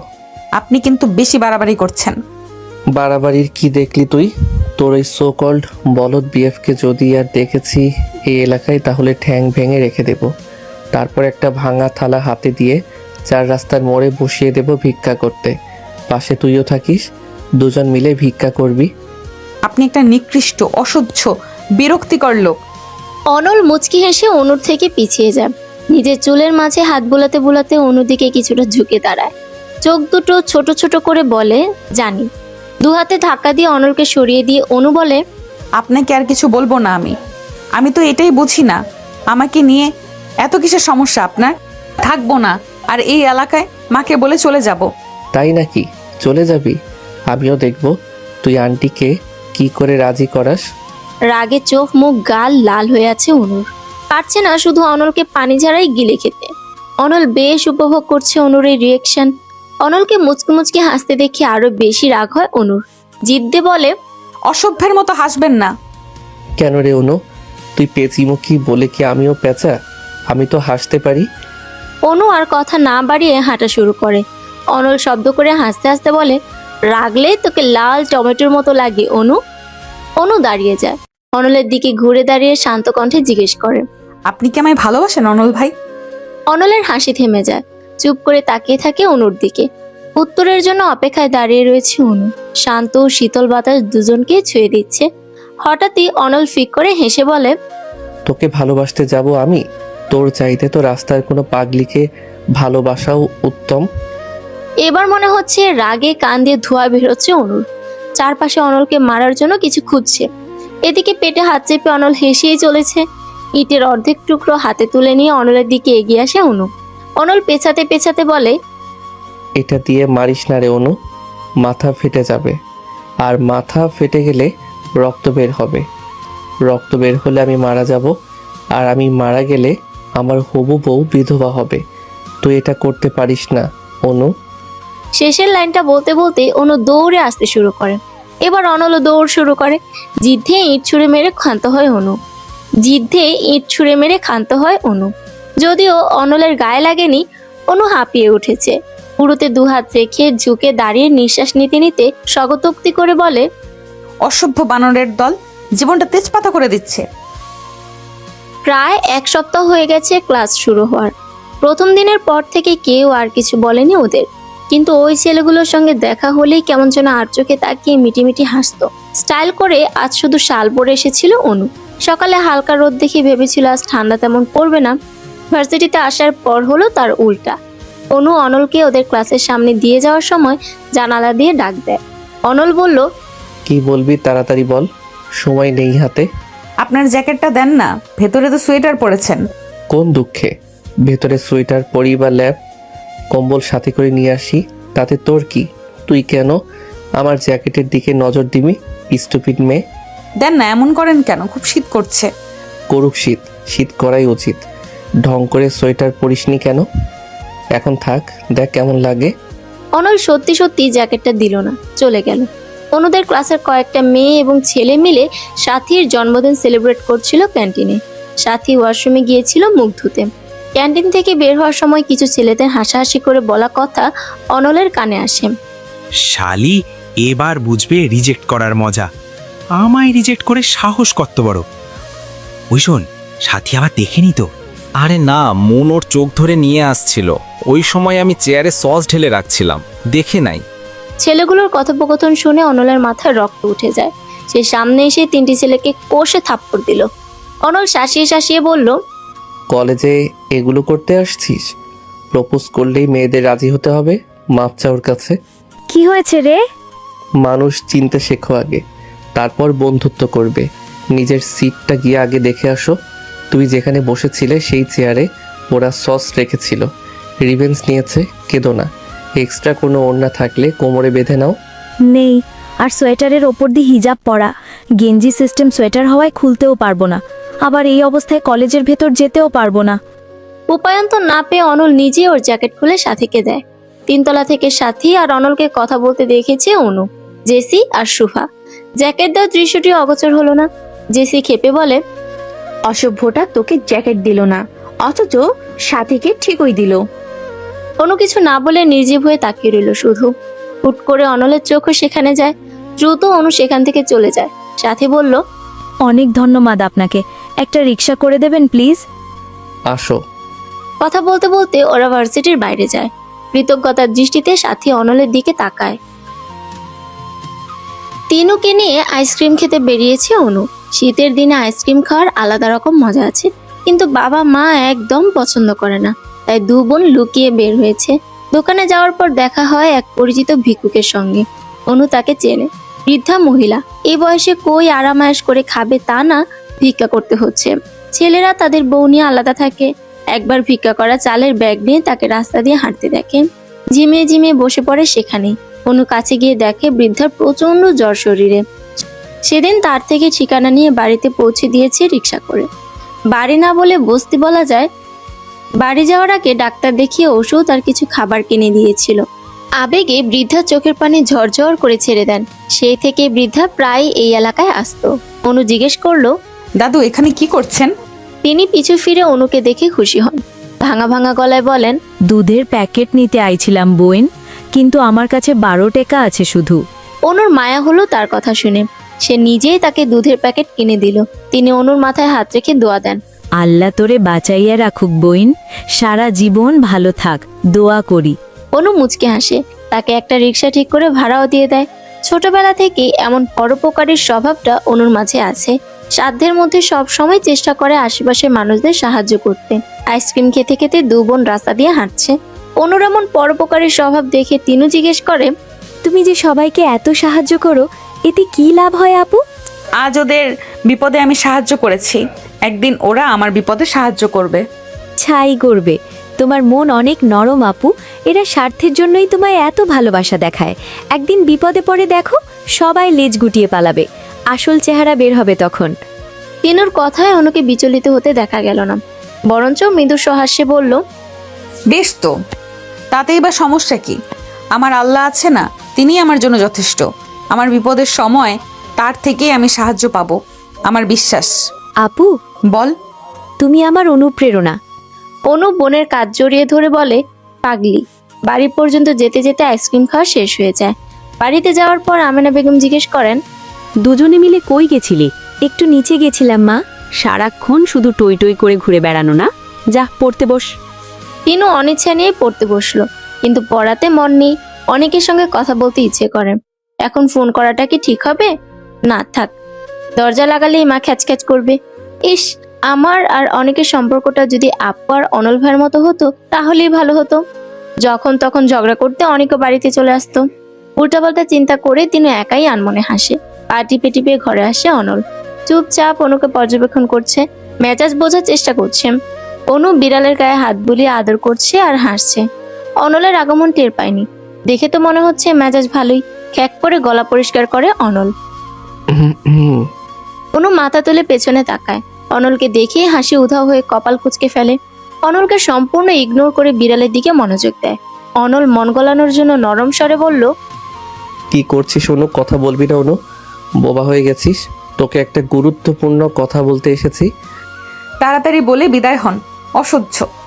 শোন, গুরুত্বপূর্ণ কথাটা হচ্ছে তুই তো ঢং করে আবার পশু পাখির নামও রাখিস। তাই আগেই বলে রাখি, এই বিলাইয়ের নাম ভুলেও পিলু রাখবি না। কেন? এই বিলাই তো আর তোর সোকল্ড বয়ফ্রেন্ড দেয়নি, আমি দিয়েছি। তো ওর নাম রাখবি গোলু। নামটা সুন্দর না? অবশ্য হতেই হবে। কে রেখেছে সেটাও তো দেখতে হবে। এত ভাব নেওয়ার কিছু নাই। আমার আপনাকে পছন্দ না, আপনার দেওয়ার নামটাও পছন্দ না। তাইলে আমার বিলাই আমারে দে।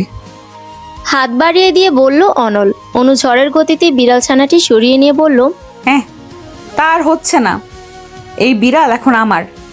তুই বড্ড চালাক রে অনু। বিড়াল ছানাটি দ্রুত সরাতে গিয়ে বিড়ালের নখের আঁচল লাগে অনুর হাতে। অনু ব্যথায় কুকড়িয়ে ওঠে। অনল দ্রুত বিড়ালটি কোলে নিয়ে বলে, আহারে, দেখি দেখি কোথায় লাগলো। এখানে। তোকে জিজ্ঞেস করেছি নাকি? আমি তো বিলাইকে জিজ্ঞেস করেছি। আমি কি করে জানবো আপনি মানুষ রেখে প্রাণীকে জিজ্ঞেস করবেন? ইস, কি আমার মহারানী আসছে গো। তুই কি ভেবেছিস তুই ব্যথা পেলে আমার টেনশন হবে? ভুল, আমার আনন্দ লাগে, খুশি হই আমি। তারপর অনুর কপালে টোকা দিয়ে ঘর থেকে চলে আসে অনল। অনু কটমট করে তাকিয়ে থাকে ওর যাওয়ার পথে। বিড়বিড় করে বলে, বজ্জাতের বজ্জাত। অনল চলে গিয়েও আবার ফিরে আসে। দরজার সাথে হেলান দিয়ে দাঁড়িয়ে থাকে। অনু, তোর কি মনে হয় তাসিন তোকে সত্যি ভালোবাসে? অবশ্যই। বেশ, ওকে বিয়ের কথা বলতে বলেছিলাম, বলেছিলি? হ্যাঁ, ও বলছে চাকরি পেলে বাসায় বিয়ের প্রস্তাব পাঠাবে। আচ্ছা চল আমার সাথে। কোথায়? চল তো আগে। দরজার সাথে হেলান দিয়ে দাঁড়িয়ে ডাকে। অনলের সাথে ঝামেলা করার ইচ্ছে নেই। সে একটা রেস্টুরেন্টে নিয়ে এসেছে, খাইয়ে মন গলানোর চেষ্টা, তা হচ্ছে না। অনু জিজ্ঞেস করলো, এখানে নিয়ে আসলেন কেন? আয় চল। অনল এবার অনুকে দুতলায় নিয়ে গেল। সামনে হাতের তর্জনী দ্বারা একটা টেবিল দেখিয়ে দিল। হাতের ইশারা অনুযায়ী অনু সেখানে তাকায়। তাসিন একটা মেয়ের হাত ধরে বসে আছে, হাসাহাসি করছে। অনুর মুখটা হা হয়ে যায়, রাগে মাথা ফেটে যাচ্ছে। অনলের দিকে তাকাতে এসে বলে, এই হলো তোর সো কল্ড বয়ফ্রেন্ড? ও তোকে বিয়ে করবে মনে হয়? কখনো না, টাইম পাস, সব টাইম পাস। অনু হনহন করে তাসিনের দিকে গেল। টেবিলের উপর থাপ্পড় বসিয়ে দু হাত রেখে তাসিনের দিকে ঝুঁকে দাঁড়ায়। ভূত ডাকার মতো চমকে যায় তাসিন। তুতলিয়ে তুতলিয়ে বলে, তুমি? শালা তোতলা গাধা বলদ হারামজাদা, আমার সাথে প্রেম করে এখন আবার অন্য মেয়ে নিয়ে রেস্টুরেন্টে আসছিস? তোর কলিজা কত বড়, আজ তোর কলিজা বের করে দেখবো আমি, দাঁড়া। তনু সোজা হয়ে দাঁড়িয়ে এদিক সেদিক খুঁজে টেবিলের ওপরই একটা ছোট চাকু পায়। উপস্থিত সকলেই প্রায় হতভম্ব হয়ে তাকিয়ে আছে, এমনকি তাসিনের নতুন গার্লফ্রেন্ডও। অনল দৌড়ে গিয়ে অনুকে আটকায়। খেপা বাঘিনীর মতো অনু বলে, ছাড়ে না আমায়, আজ এই শালার কলিজা বের করবই আমি। থাম থাম অনু, এমন করিস না। অনেক বুঝিয়ে শুনিয়ে শান্ত করে অনুকে। বড় বড় শ্বাস নিচ্ছে অনু। তাসিন সাহস করে বলে, আমার কথা। অনু ঠাটিয়ে এক থাপ্পড় বসায় তাসিনের গালে। কাঁটা চামচ হাতে তুলে নিয়ে একদম তাসিনের মুখের সামনে ধরে বলে, দেখেছিস হাতে কি? নেক্সট টাইম আর যদি আমার সামনে আসিস তাহলে কাঁটা চামচ দিয়ে তোর চোখ আমি উপড়ে ফেলবো। আজ থেকে তোর সাথে আমার ব্রেকআপ। কাঁটা চামচ রেখে একটা টিস্যু নিয়ে বেরিয়ে আসে অনু। তাসিন গালে হাত দিয়ে বসে আছে। থাপ্পড়টা খুব লেগেছে। অনল ওর নতুন গার্লফ্রেন্ডকে বলে, আপু আপনি কিছু বলবেন না? লুচ্চা ছেমড়া, কতগুলা মেয়ের লগে রিলেশন করস তুই? ভাগ্যের শুরুতেই সব জানতে পারছিলাম। বেয়াদব, আমারও তোর সাথে ব্রেকআপ। মেয়েটি চলে যাওয়ার পর অনল সেখানে বসে।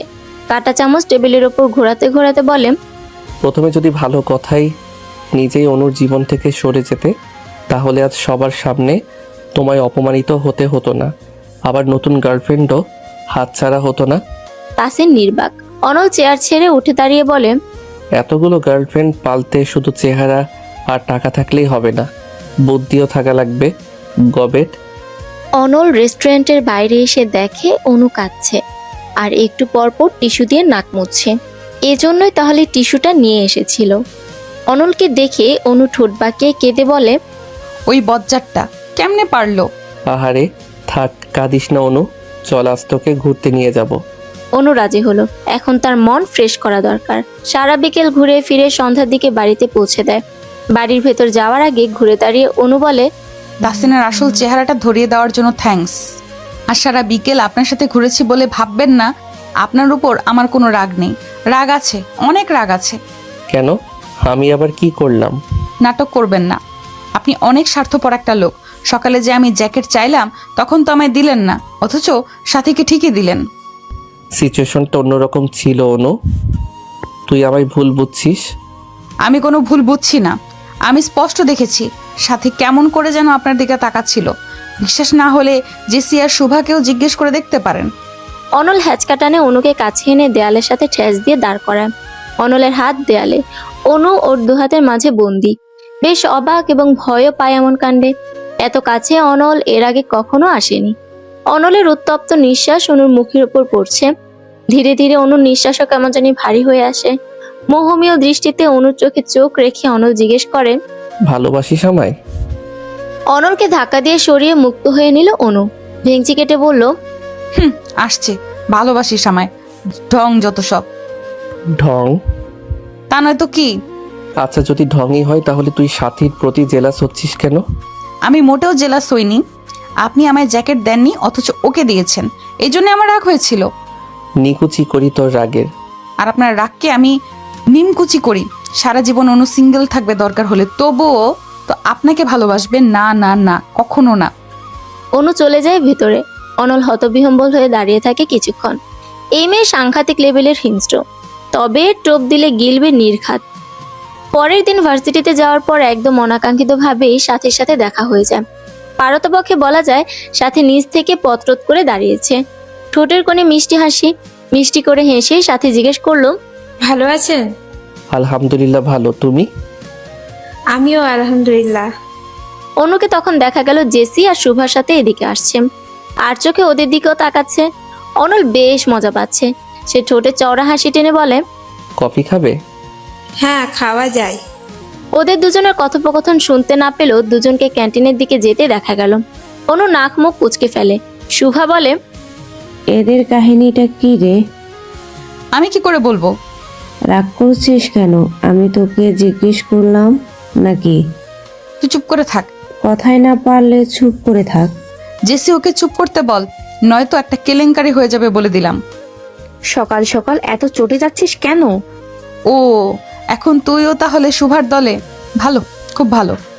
রাগ দেখিয়ে হনহন করে অনু ক্লাসে চলে যায়। পিছু পিছু জেসি আর শুভাও আসে। কলম কামড়াচ্ছে অনু, আর একটু পর পর দরজার দিকে তাকাচ্ছে। হয়তো সাথীর আসার জন্যই অপেক্ষা করছে। কিন্তু সেই যে ক্যান্টিনে গিয়ে ঘাপটি মেরে রইলো, এখনো তো আসার কোনো নামই নেই। অদ্ভুত, কি রসের আলাপ দুজনে শুরু করেছে কে জানে। শুভা মৃদু স্বরে বলল, সরি। আমিও সরি, শুধু শুধু রাগ দেখিয়েছি। বাহ, দুজনেরই তো মিল হয়ে গেল। চল ক্যান্টিনে যাই, কিছু খেয়ে আসি। জেসির প্রস্তাবে সবচেয়ে বেশি খুশি অনুই হলো। সঙ্গে সঙ্গে হ্যাঁ বোধক গাড় নাড়িয়ে ক্যান্টিনে যাওয়ার জন্য ক্লাস থেকে বের হলো। ওরা ক্যান্টিনে ঢুকেছে। সাথী আর অনল ক্যান্টিন থেকে বের হয়েছে। অনুর মুখোমুখি হয়ে ফিচেল হাসে অনল। দাঁত কেলিয়ে বলে, কিছু খাবি অনু? খেলে খা, বিল আমি দেব। আমার টাকা আছে, আপনার টাকা লাগবে না। আরে এমন করিস কেন? তুই আমার ছোট বোন, তোকে তো আমি খাওয়াতেই পারি। অনুর মাথা ভন ভন করছে। শালা বললোটা কি? অনুর চোখে মুখে রাগ থাকলেও সাথী বেশ খুশি হলো। অনুকে জিজ্ঞেস করলো, তুমি আর অনল আপন ভাই বোন? রাগের চোটে অনুর মুখ থেকে কথাই বের হচ্ছে না। অন্যদিকে অনল বেশ মজা নিচ্ছে। জেসি তখন কাট কাট গলায় বলে, না সাথী, অনল ভাইয়ার আম্মু আর অনুর আম্মু বেস্ট ফ্রেন্ড। সেই সূত্রে ওদের পারিবারিক বন্ডিং আছে। অনু যেহেতু অনল ভাইয়ার থেকে বয়সে ছোট, সেহেতু অনু তো তাকে ভাইয়া বলেই সম্বোধন করবে, তাই না? ও, সাথে সৌজন্যমূলক হাসলাম। অনু, জেসি এবং শুভা আর কথা না বাড়িয়ে ক্যান্টিনের ভেতর চলে যায়। অনল বিড়বিড় করে বলে, জল জল আরো জল, দেখবি আর জ্বলবি, লুচির মতো ফুলবি। সূর্যের দেখা আজ প্রায় নেই বললেই চলে। ঘন শুভ্র কুয়াশার আড়ালে আচ্ছাদিত অবস্থায় আছে এখন সূর্য। ল্যাপের নিচে অনেকক্ষণ বসে থেকে 1 মিনিটের জন্য বের হলেই আবারও শরীর ঠান্ডা হয়ে যায়। তাই প্রয়োজন ব্যতীত আজ কেউই বাইরে যাচ্ছে না। তিনি কলেজ থেকে এসে সেই যে ল্যাপের ভিতর ঢুকেছে আর বের হয়নি। সন্ধ্যায় খালেদ রহমান বাড়ি ফিরেন। সচরাচর বাড়ি ফিরতে তার 10টা বাজে, সেই তুলনায় আজ অনেক আগেই ফিরেছেন। চোখে মুখে গাম্ভীর্যের সঙ্গে রয়েছে অন্য এক খুশির আভাস। আমেনা বেগমের উদ্দেশ্যে বলেন, 1 কাপ চা নিয়ে ঘরে আসো তো। আমেনা বেগম চা নিয়ে ঘরে আসেন। খালেদ রহমান চায়ের কাপ নিয়ে বললেন, বসো এখানে। ওর জন্য ভালো একটা পত্র পেয়েছি, দেখতে শুনতে সব দিক দিয়েই ভালো, পরিবারও মার্শাল্লাহ। এত তাড়াতাড়ি অনুর বিয়ে দিতে চাচ্ছ যে? এত তাড়াতাড়ি কোথায় দেখলে? ওনা এখন ভার্সিটিতে পড়ে, সেই ঝোড়ই নেই এখন। আর মেয়েদের বেশি বয়স হওয়ার আগেই বিয়ে দিয়ে দেওয়া উচিত। অনুকে একবার বলা উচিত না? হ্যাঁ বলবে। আমার মনে হয় না ছেলেকে কোন দিক থেকে ওর আর তোমার পছন্দ হবে। ছেলেকে সেটা জানো তুমি অবাক হবে। হ্যাঁ, ইউসুফের কথা মনে আছে না? তোমার তো ভালো করে মনে থাকার কথা। অনেকের মামাতো ভাই, হ্যাঁ 10-15 দিন হবে সুইজারল্যান্ড থেকে দেশে বেড়াতে এসেছে। আমাদের অনুকে দেখে পছন্দ করেছে। কি ভদ্র ছেলে, মেয়ে পছন্দ হয়েছে, ডিরেক্টর বাবাকে নিয়ে দিয়ে আমায় বলিয়েছে। এখনকার যুগে এমন ছেলে পাওয়া যায়। আজ এই বিষয়ে আমি ইউসুফের বাবা আর অনলের বাবা কথা বললাম। ইউসুফকে তো আমার ভীষণ পছন্দ হয়েছে, 3 মাস থাকবে, এর মাঝে বিয়ে করতে চায়।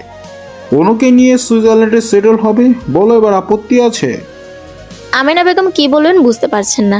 তিনি একটা ঘোরের মাঝে আছেন। ইউসুফ অনলদের বাসায় এসে তার সাথেও দেখা করে গেছে, কিন্তু হাবভাবে এমন কিছুই মনে হয়নি, এমনকি কিছু বলেওনি। তিনি জড়তা রেখে বললেন, অনু আমাদের ছেড়ে এত দূরে থাকবে? মানে বলছিলাম যে। এইটা আবার কি কথা বললে? মানুষ কি বিদেশে থাকছে না? তোমার তো আরো খুশি হওয়ার কথা। কজন মেয়ে এমন ভাগ্য পায়? যাও ওনাকে দিয়ে খবরটা দাও। সম্পূর্ণ অনিচ্ছা থাকা সত্ত্বেও বসা থেকে উঠলেন আমেনা বেগম। ধীর পায়ে অনুর রুমে এগিয়ে যান। বিছানায় শুয়ে শুয়ে তখন ফেসবুকিং করছিল অনু। আমেনা বেগমকে তাকিয়ে থাকতে দেখে অনু বলল, মা তুমি ওভাবে দরজার সামনে দাঁড়িয়ে আছো কেন? ভেতরে আসো। কি ব্যাপার? হঠাৎ এত আদর কেন? তুই কত বড় হয়ে গেছিস অনু। ও মা, তো বড় হব না? হবে তো, কিন্তু তাই বলে এত বড়? বউ হবার মতো? বুঝলাম না মা, কিসের বউ? কার বউ? আমাদের ছোট অনু চোখের পলকেই বড় হয়ে গেছে, অথচ খেয়ালই হয়নি। এখনো মনে হয় তুই আমার ছোট্ট অনু। একটু ঝেড়ে কাশো মা, আমি তোমার কথা বুঝতে পারছি না। ইউসুফের কথা মনে আছে? অনল অনিকের মামাতো ভাই, তোকে পছন্দ করেছে ইউসুফ, বিয়ে করতে চায়। এসব তুমি কি বলছো মা? আমি এখন বিয়ে করব না। তোর আব্বুর কাছে প্রস্তাব পাঠিয়েছে, সে রাজি, তাই তোকে বলতে বলল। কি আজব, আমার বিয়ে হঠাৎ আমার মতামত নেবে না? অসুবিধা কি, ছেলে তো ভালো।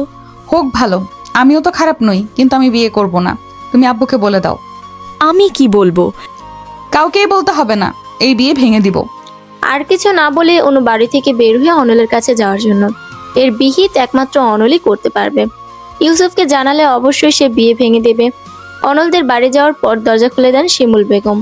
অনুকে দেখে একগাল হেসে বলেন, আরে অনু, তোর কথাই হচ্ছিল, আয় ভেতরে আয়। অনল ভাইয়া কোথায় আন্টি? সেই যে সকালে ভার্সিটিতে যাওয়ার জন্য বের হয়েছিলি, আর আসেনি এখনো। বাদ দে ওর কথা, তুই বস, তোর সঙ্গে কথা আছে। অস্বস্তি নিয়ে বসতে হলো অনুকে। ফোনটা বাসায় রেখে এসেছে, নয়তো ফোন করে তাড়াতাড়ি বাসায় আসতে বলা যেত। আচ্ছা, অনেককে বললেই তো ফোন করার কথা। তখন শিমুল বেগম বলেন, আমি চা নিয়ে আসি, দাঁড়া। আচ্ছা আন্টি, অনেক কি বাসায়? হ্যাঁ, অনেক ওর ঘরেই আছে। শিমুল বেগম রান্নাঘরে যাওয়ার পর অনু অনেকের ঘরে আসে। ল্যাব গায়ে দিয়ে গুটিসুটি হয়ে শুয়ে আছে অনেক। অনু ওকে ধাক্কাতে ধাক্কাতে ডাকে, এই অনেক ভাইয়া, অনেক ভাইয়া, এই ভর সন্ধ্যায় ঘুমিয়েছো নাকি? উঠুন। প্রচন্ড ধাক্কাধাক্কিতে মনে হচ্ছিল ঝড় হচ্ছে। ঘুমে ঢুলুঢুলু হয়ে ল্যাপের ভেতর থেকে মাথা বের করে।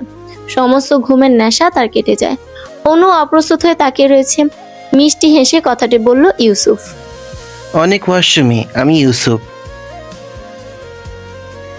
একটা বিয়ে ভাঙতে হবে অনল ভাই, আমি কিছুতেই এখন বিয়ে করব না। এই বিয়ে করা আমার পক্ষে একদম অসম্ভব। হন্তদন্ত হয়ে হড়বড় করে বলল অনু। অনেকের ঘরে ইউসুফকে দেখে এক ছুটে দৌড়ে ঘর থেকে বের হয়েছিল অনু। মেইন দরজার কাছে এসে অনলের সঙ্গে দেখা হয়ে যায়। তখনই অনলের হাত ধরে ছাদে নিয়ে এসেছে অনু। বাইরে থেকে এসে অনল ক্লান্ত। অনল গায়ের জ্যাকেটটা খুলে ফেলে অনুর দিকে ছুঁড়ে মেরে বলে, তোর বিয়ে তেরা বেড়া কথা বলবি না অনু, মাত্র বাইরে থেকে এসেছি, ক্লান্ত আমি, তবু যে তোর কথা শুনছি, এটা তো তোর ভাগ্য। আচ্ছা সরি, বিয়েটা ভেঙে দেন না প্লিজ। বিয়ে ভাঙলে আমায় কি দিবি? 50 টাকা দেব। 50 টাকা দিবি, 100 টাকা দিবি, এসবের মানে কি? আমায় কি তোর ছোট লোক মনে হয়? না না, আমি তো সে কথা বলিনি। তাহলে তুই কি বলেছিস? আমায় বোঝা। এখন এত কিছু বোঝার সময় নেই, প্লিজ এই সাহায্যটা করেন। হয়েছে, থাম, ন্যাকা কান্না কাঁদবি না, মেরে ছেলেটার হাত পা ভেঙে দেব। না না, এইসবের কোনো দরকার নেই, পরে আপনারই সমস্যা হবে। আমার সমস্যা হবে? হ্যাঁ, আমার গায়ে হাত তোলার সাহস কারো নেই। কিন্তু সে আপনার পরিচিত। কে সে? এনামুন নাকি রাজীব? আরে ধুর না, তারা কেন বিয়ের প্রস্তাব পাঠাবে? ইউসুফ ভাইয়ের কথা বলছি। ইউসুফ ভাইয়া মানে আমার মামাতো ভাই? তুই মজা নিচ্ছিস না অনু? একদম না, আমি সত্যি বলছি। কিন্তু আমি বিশ্বাস করছি না, দুনিয়াতে এত মেয়ে থাকতে তোর মতো গবেট মার্ক একটা মেয়েকে ভাইয়া বিয়ে করতে চাইবে? অসম্ভব। তোর এসব ঢপবাজিতে আমি গলছি না। তুই সাথীকে নিয়ে জেলাস হয়েছিস বলে এখন ভাইয়াকে নিয়ে আমায় জেলাস ফিল করাতে চাচ্ছিস, আমি জানি। কথাগুলো বলে অনুর হাত থেকে জ্যাকেটটা নিয়ে অনল নিচে নেমে যায়। হাত পা ছড়িয়ে কাঁদতে ইচ্ছে করছে অনুর। অনল বাসায় গিয়ে ইউসুফকে দেখে রীতিমতো চমকে যায়। কুশল বিনিময় করে বলে, ভাইয়া তুমি কেমন আছো? আলহামদুলিল্লাহ ভাই, তুই ভালো আছিস? আলহামদুলিল্লাহ। কখন আসলে? সকালেই। তুই কি সারাদিন বাড়ির বাইরেই থাকিস নাকি? ওই তো একটু যাওয়া হয় ঘুরতে। অনু চলে গেল কেন রে? আর বলো না ফুপি, আমায় দেখে লজ্জা পেয়ে দৌড় দিল। এবার অনলের টনক নড়ল। ছাদে বলা অনুর কথাগুলো মনে পড়ে যায়। তার মানে অনু মিথ্যে বলেনি। শিমুল বেগম অনলকে বললেন, খবর কিছু শুনেছিস? আমাদের ইউসুফ ডুবে ডুবে জল খাচ্ছে। ইউসুফ অনুকে বিয়ে করতে চায়, তোর বাবা কথাও বলেছে। অনুর বাবা তো রাজি। শীতকাল, বৃষ্টি হওয়ার সম্ভাবনা ক্ষীণ। তবুও অনলের মনে হচ্ছে বাইরে বাজ পড়ছে। নিজেকে শান্ত করার চেষ্টা করছে অনল। শিমুল বেগমের লাস্ট কথা শুনে অস্থিরতা যেন দ্বিগুণ বেড়ে গেল। তিনি বললেন, তোর মামা মামি দোকানে গেছে আংটি কিনতে। যেহেতু দুই পরিবারই রাজি, তাই এঙ্গেজমেন্ট আজই করবে। আয়নার সামনে নির্জীব হয়ে বসে রয়েছে অনু। খালেদ রহমান যখন বললেন এঙ্গেজমেন্ট আজই হবে, তখন থেকে একদম নিশ্চুপ হয়ে গেছে অনু। ইউসুফদের আসতে রাত একটু বেশি হলো। আমেনা বেগম খাবারের বিশাল বন্দোবস্ত করে ফেলেছে। নাস্তা দেওয়া হলো। কিছুক্ষণ পর অনুকে নিয়ে এলো তিনু। মাথায় ঘুমটা টানা। ইউসুফের পাশে বসানো হয় অনুকে। ইউসুফের বাবা হেসে বলেন, বেয়াই সাহেব, মেয়ে কি দেখবো বলেন? ছোট মেয়েটা যে এত বড় হয়ে গেল টেরই পেলাম না। ইউসুফ হুট করে আবদার করে বসে অনুকে বউ করে আনবে। অনুকে তো আমাদের শুরু থেকেই পছন্দ, আপত্তি করার প্রশ্নই আসেনি। আমার ছেলের পছন্দ কিন্তু মানতে হবে মশাই। উত্তরে খালেদ রহমান হাসেন। তারা দিয়ে বলেন, তা যা বলেছেন, আপনার ছেলেও কম নয়। এ কি, চা নিচ্ছেন না কেন? চা নিন, ইউসুফের বাবা বললেন। তা নিচ্ছি, আগে এঙ্গেজমেন্টটা হয়ে যাক। আচ্ছা, এত ঘরোয়াভাবে সবকিছু হওয়াতে আপনাদের কোনো সমস্যা নেই তো? একদমই না। ইউসুফের বাবা আংটিটা ইউসুফকে দিয়ে বললেন, নে, আংটিটা পরিয়ে দে। ইউসুফ ডান হাতে আংটি নিয়ে বাম হাত বাড়িয়ে দেয় অনুর দিকে। অনু সরাসরি অনলের দিকে তাকায়। তার চক্ষু ভরে অশ্রু জমা হয় মুহূর্তে। অনু মাথা নত করে কেঁদে ফেলে। আমেনা বেগম ছুটে এসে অনুর মাথাটা বুকে চেপে ধরে বললেন, পাগলি মেয়ে, কাঁদছিস কেন? এখনই কি তোকে নিয়ে যাচ্ছে নাকি? জরুরি ফোন এসেছে বলে তখন বাড়ি থেকে বের হয়ে আসে অনল। আমেনা বেগম অনুর বাম হাতটা ধরে এগিয়ে দেওয়ার পর ইউসুফ ওকে আংটি পরিয়ে দেয়। রাতে বারান্দায় গোলুকে কোলে নিয়ে চুপ করে বসে আছে অনু। ছাদে দাঁড়িয়ে দাঁড়িয়ে আকাশ দেখছে অনল। অনল নিজের নাম কারো ক্রন্দনরত কণ্ঠ শুনে পেছনে ফিরে তাকায় অনল। সামনে দাঁড়িয়ে অনু। ফুফিয়ে ফুফিয়ে কাঁদছে সে। অনল জিজ্ঞেস করলো, কাঁদছিস কেন অনু? অনু দৌড়ে এসে ঝড়ের বেগে আছড়ে পড়ে অনলের বুকে। জ্যাকেট খামচে ধরে হাউ মাউ করে কাঁদতে কাঁদতে বলে, প্লিজ বিয়েটা ভেঙে দেন, আমি অন্য কাউকে বিয়ে করতে পারবো না। অনলের ভেতর ঝড় বয়ে যাচ্ছে। অনু অনলের শার্টের কলার চেপে ধরে কাঁদতে কাঁদতে বলে, ভেঙে দিবেন তো এই বিয়ে? শুধু শুধু পাগলামি করছিস শোনো। ইউসুফ ভাইয়া অনেক ভালো ছেলে, তোকে অনেক সুখে রাখবে। তবে তোকে খুব মিস করবো রে। তোর সাথে আর ঝগড়া করা হবে না, তোর পেছনে লাগা হবে না। সুইজারল্যান্ড গিয়ে কি আমায় ভুলে যাবি অনু? অনু এবার আরো জোরে হাউমা করে কেঁদে ওঠে। ওইভাবে শার্টের কলার চেপে ধরে বলে, আপনি বলেছিলেন না আমি বোকা। সত্যি ভালোবাসা কোনটা, আবেগ কোনটা আমি বুঝি না। সত্যি এতদিন আমি বুঝিনি। আমি বুঝিনি যে মানুষটা সারাক্ষণ আমার সাথে ঝগড়া করে সেই মানুষটাকেই আমি ভালোবাসি। আমি বুঝিনি যে এই মানুষটাকে ছাড়া আমার চলবে না। হ্যাঁ, আমি আপনাকে ভালোবাসি। আপনার সাথে সারা জীবন আমি ঝগড়া করতে চাই। আপনার সাথেই আমি সারা জীবন কাটাতে চাই। অনল অনুর হাত ছাড়িয়ে নেয়, চোখের পানি মুছে দিয়ে বলে, একদিন তোর বিয়ে হবে জানতাম। তোর বিয়েতে খুব নাচবো, আনন্দ করব ভেবে রেখেছিলাম, কিন্তু সেই দিনটা যে এত দ্রুত চলে আসবে সেটা ভাবিনি। মিস করব অনু, ভীষণ মিস করব।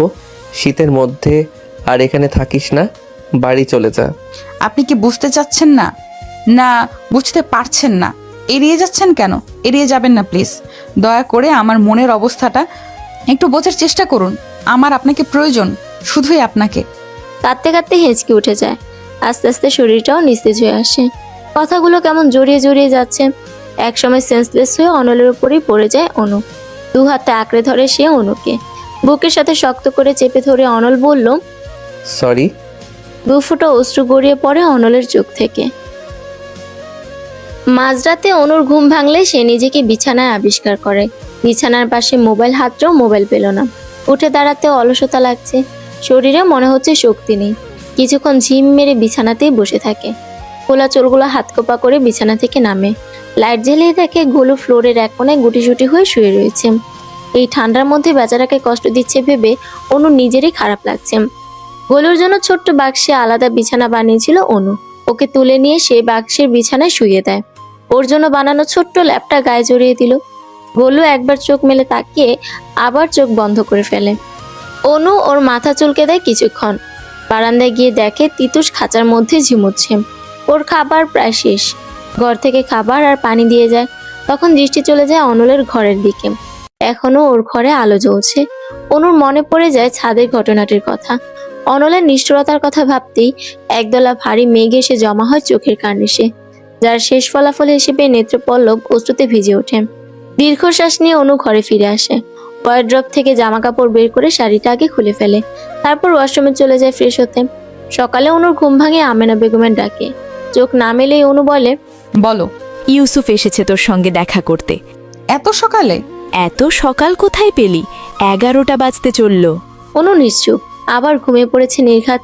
তিনি কাঁধে ধাক্কিয়ে আবার ডাকেন, উঠ রে অনু, ছেলেটা সেই কখন থেকে বসে আছে। যাও, আসছি। তাড়াতাড়ি। আমেনা বেগম চলে যাওয়ার প্রায় 5 মিনিট পরে অনু উঠে। আরো পরে উঠতো যদি না তিনু এসে ডেকে যেত। অনু ফ্রেশ হয়ে ড্রয়িং রুমে আসে। ড্রয়িং রুমে কেউ নেই। রান্নাঘরে ওকে দিয়ে দেখে আমেনা বেগম রান্না করছেন। সম্ভবত দুপুরে রান্না করছেন। আয়োজন বেশ ভালোই। উনি কোথায় জিজ্ঞেস করে অনু। আমেনা বেগম পিছনে ফিরে বলেন, তোর আক্কেল জ্ঞান কবে হবে বলতে পারিস? কখন থেকে এসে অপেক্ষা করছে। কোথায় এসে? ছাদে। আচ্ছা। অনু চলে যাওয়ার সময় আমেনা বেগম পিছু ডেকে 2 মগ কফি এগিয়ে দিয়ে বলেন, খালি মুখে কথা বলবি নাকি? কফি নিয়ে যা। অনু কোনো প্রত্যুত্তর করলো না, শুধু নীরব হয়ে কফির মগ দুটো হাতে নিয়ে ছাদে চলে যায়। ছাদের রেলিং ধরে ধীর পায়ে এ মাথা থেকে ও মাথা পর্যন্ত হাঁটছে ইউসুফ। কুয়াশা থাকলেও মৃদু রোদও রয়েছে। পরিবেশটা ওর বেশ ভালোই লাগছে। আপনার কফি। অনুর কণ্ঠ শুনে পেছনে তাকায় ইউসুফ। হাত বাড়িয়ে কফির মগ নিয়ে বলে, থ্যাংক ইউ। ওয়েলকাম। হুট করে চলে আসায় বিরক্ত হওনি তো? বিরক্ত হলে কি চলে যাবেন? ইউসুফ অপ্রস্তুত হয়ে পড়ে। অনু মেয়েকে মৃদু হেসে বলে, just kidding, don't be serious. অনুর হাসিতে তাল মেলালেও ইউসুফের কেন জানি খটকা লাগছে। ঘাপলা অন্য কিছু মনে হচ্ছে। কফিটা কেমন হয়েছে? অসাধারণ। তুমি বানিয়েছো? না, মা বানিয়েছে। আমি এত ভালো কফি বানাতে পারি না। দুজনই নিশ্চুপ। অনুর দৃষ্টি মাঠের দিকে। এলাকার বাচ্চাদের সঙ্গে ফুটবল খেলছে অনল। বাচ্চাদের মতোই হাসছে। অত খুশি ছেলেটা। অনুর ঠোঁটের কোণে তাচ্ছিল্যকর হাসি ফুটে ওঠে। অনু, তুমি এই বিয়েতে রাজি তো? অনু এবার শব্দ করে হেসে ফেলে। হাসতে হাসতে বলে, এই প্রশ্নটা কি আরো আগে আমাকে করা উচিত ছিল না? অনু, তোমার সঙ্গে রিলেশন করার মতন কোনো ইচ্ছা আমার ছিল না। আমার ইচ্ছে ছিল আমি তোমায় বিয়ে করে বউ বানাবো, এজন্য বাবাকে দিয়ে সোজা বিয়ের প্রস্তাব পাঠিয়েছি। সমস্যাটা এখানেই, আমার পরিবার আপনার পরিবারের মতো নয়। আপনার পরিবারে আপনার অনেক গুরুত্ব রয়েছে, ইচ্ছের দাম রয়েছে, যেটা আমার পরিবারে আমার নেই। এমনকি একটা বার আমায় জিজ্ঞাসা করা হয়নি আমি কি চাই, আমি বিয়েতে রাজি কিনা। তাহলে কি তুমি বিয়েতে রাজি নও? না হলেও বা আপত্তি কোথায়, বিয়ে তো হবেই, বাবা মায়ের ইচ্ছে বলে কথা। বাবা মা শখ, বাবা মা বললেই হবে নাকি? সংসার করব আমরা, আমাদের মতামত দরকার সবার আগে। তুমি আমায় ক্লিয়ার করে বলো, তুমি এই বিয়েতে রাজি? অনু কিছুক্ষণ চুপ করে থাকে, তারপর চোখে চোখ রেখেই বলে, না। ইউসুফ কি বলবে বুঝতে পারছে না, বাক শক্তি লোপ পাওয়ার জোগাড়। গোপনে দীর্ঘশ্বাস নিয়ে বলে, তাহলে এই বিয়ে হবে না, তুমি নিশ্চিন্তে থাকো। ইচ্ছার বিরুদ্ধে বিয়ে করার মতন ছেলে আমি নই। আমি বাড়িতে গিয়ে বাবাকে বলবো। যাচ্ছি এখন। দুপুরের খাবারটা খেয়ে যান, মা আপনার জন্য রান্না করছে। অন্য একদিন খাবো অনু, আজ আসি। ইউসুফ সরাসরি নিজেদের বাড়ি চলে যায়। যাওয়ার আগে আমেনা বেগমের সঙ্গেও দেখা করে যায়নি, তাহলে এভাবে না খেয়ে কখনোই আসতে দিতেন না।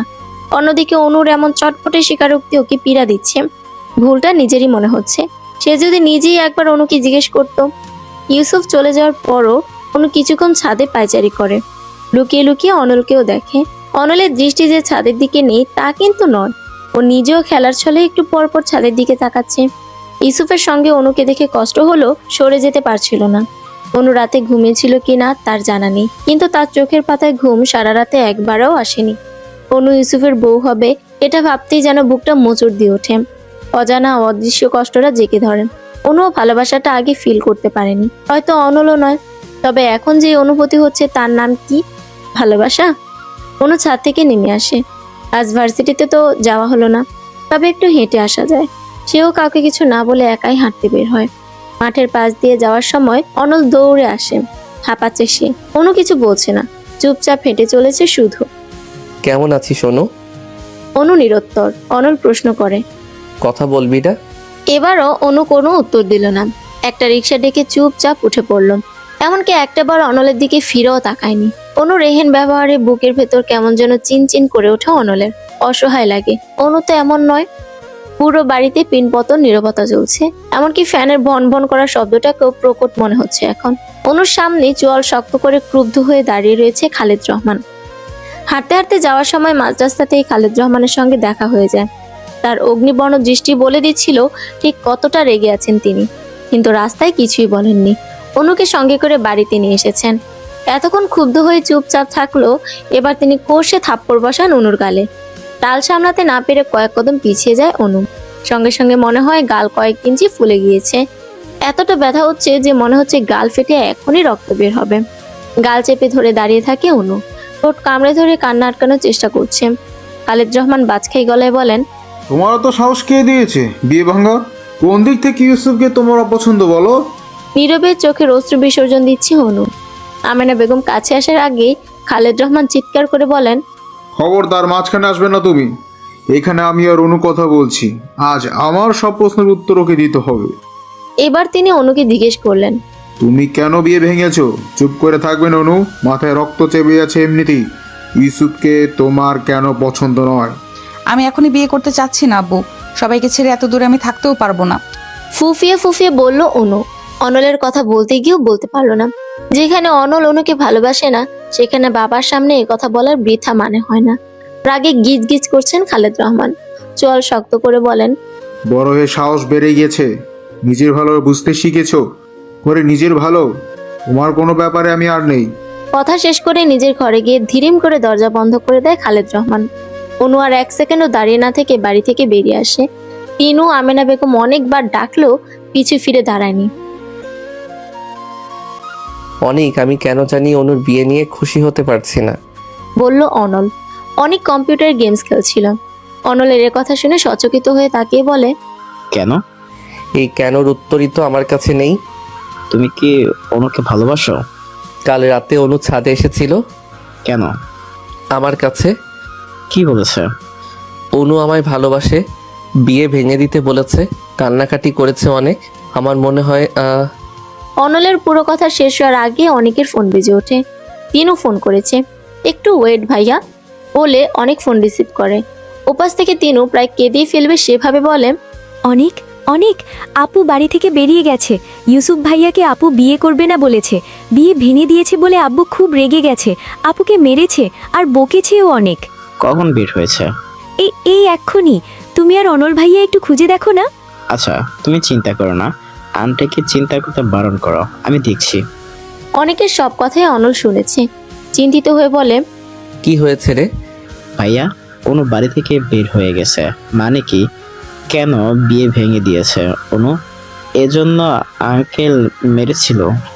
আমি গিয়ে অনুকে খুঁজছি, তুই মাকে নিয়ে ওদের বাসায় যা, ওদেরকে চিন্তা করতে বারণ কর। আচ্ছা ঠিক আছে। অনল বাড়ি থেকে বের হওয়ার পথে জেসি আর শুভাকে ফোন করে জিজ্ঞেস করে ওদের বাড়িতে গেছে নাকি। যখন শুনলো সেখানে যায়নি, তখন ওদের বলল যেন বাকি বান্ধবীদের ফোন করে আপডেট নিয়ে একটু জানায়। ওরা বলল জানাবে। এবার অনল রাজীব এবং এনামুরকে কল করে কিছু অ্যাড্রেস দিয়ে সেখানে অনু আছে নাকি খুঁজতে বলল। অনু যেসব জায়গায় যেতে পারে সেসব জায়গাতেই করছে এবং ভাগ্য ভালো থাকায় ধারণা সত্যি হয়। কতগুলো বাচ্চাদের মাঝে অনু উদাস হয়ে বসে আছে। বাচ্চারা অনুর রাগ ভাঙানোর চেষ্টা করছে। সবগুলো বাচ্চাকেই অনল চেনে। এরা এখানে ফুল খাবার বিক্রি করে। অনেকবার অনুর সঙ্গে এখানে আসা হয়েছিল। অবশেষে অনুকে পেয়ে যেন প্রাণ ফিরে পেল। ঠোঁটের কোণে শান্তির হাসি। অনলও ওদের দিকে এগিয়ে গিয়ে মাঝখানে জায়গা করে বসে। অনলকে দেখে অনু ভ্রু কুঁচকে ফেলে। তোমাদের আপামনি এভাবে গাল ফুলিয়ে আছে কেন বাচ্চারা? জিজ্ঞেস করলো অনল। ওরা সমস্যার বলল জানি না। সত্যি বলতে অনলকে এখন অনুর বিরক্ত লাগছে, অসহ্য লাগছে। সে বাচ্চাদের থেকে বিদায়ও নিল না। বসা থেকে উঠে হনহন করে হাঁটা শুরু করে। পিছু পিছু অনলও আসে।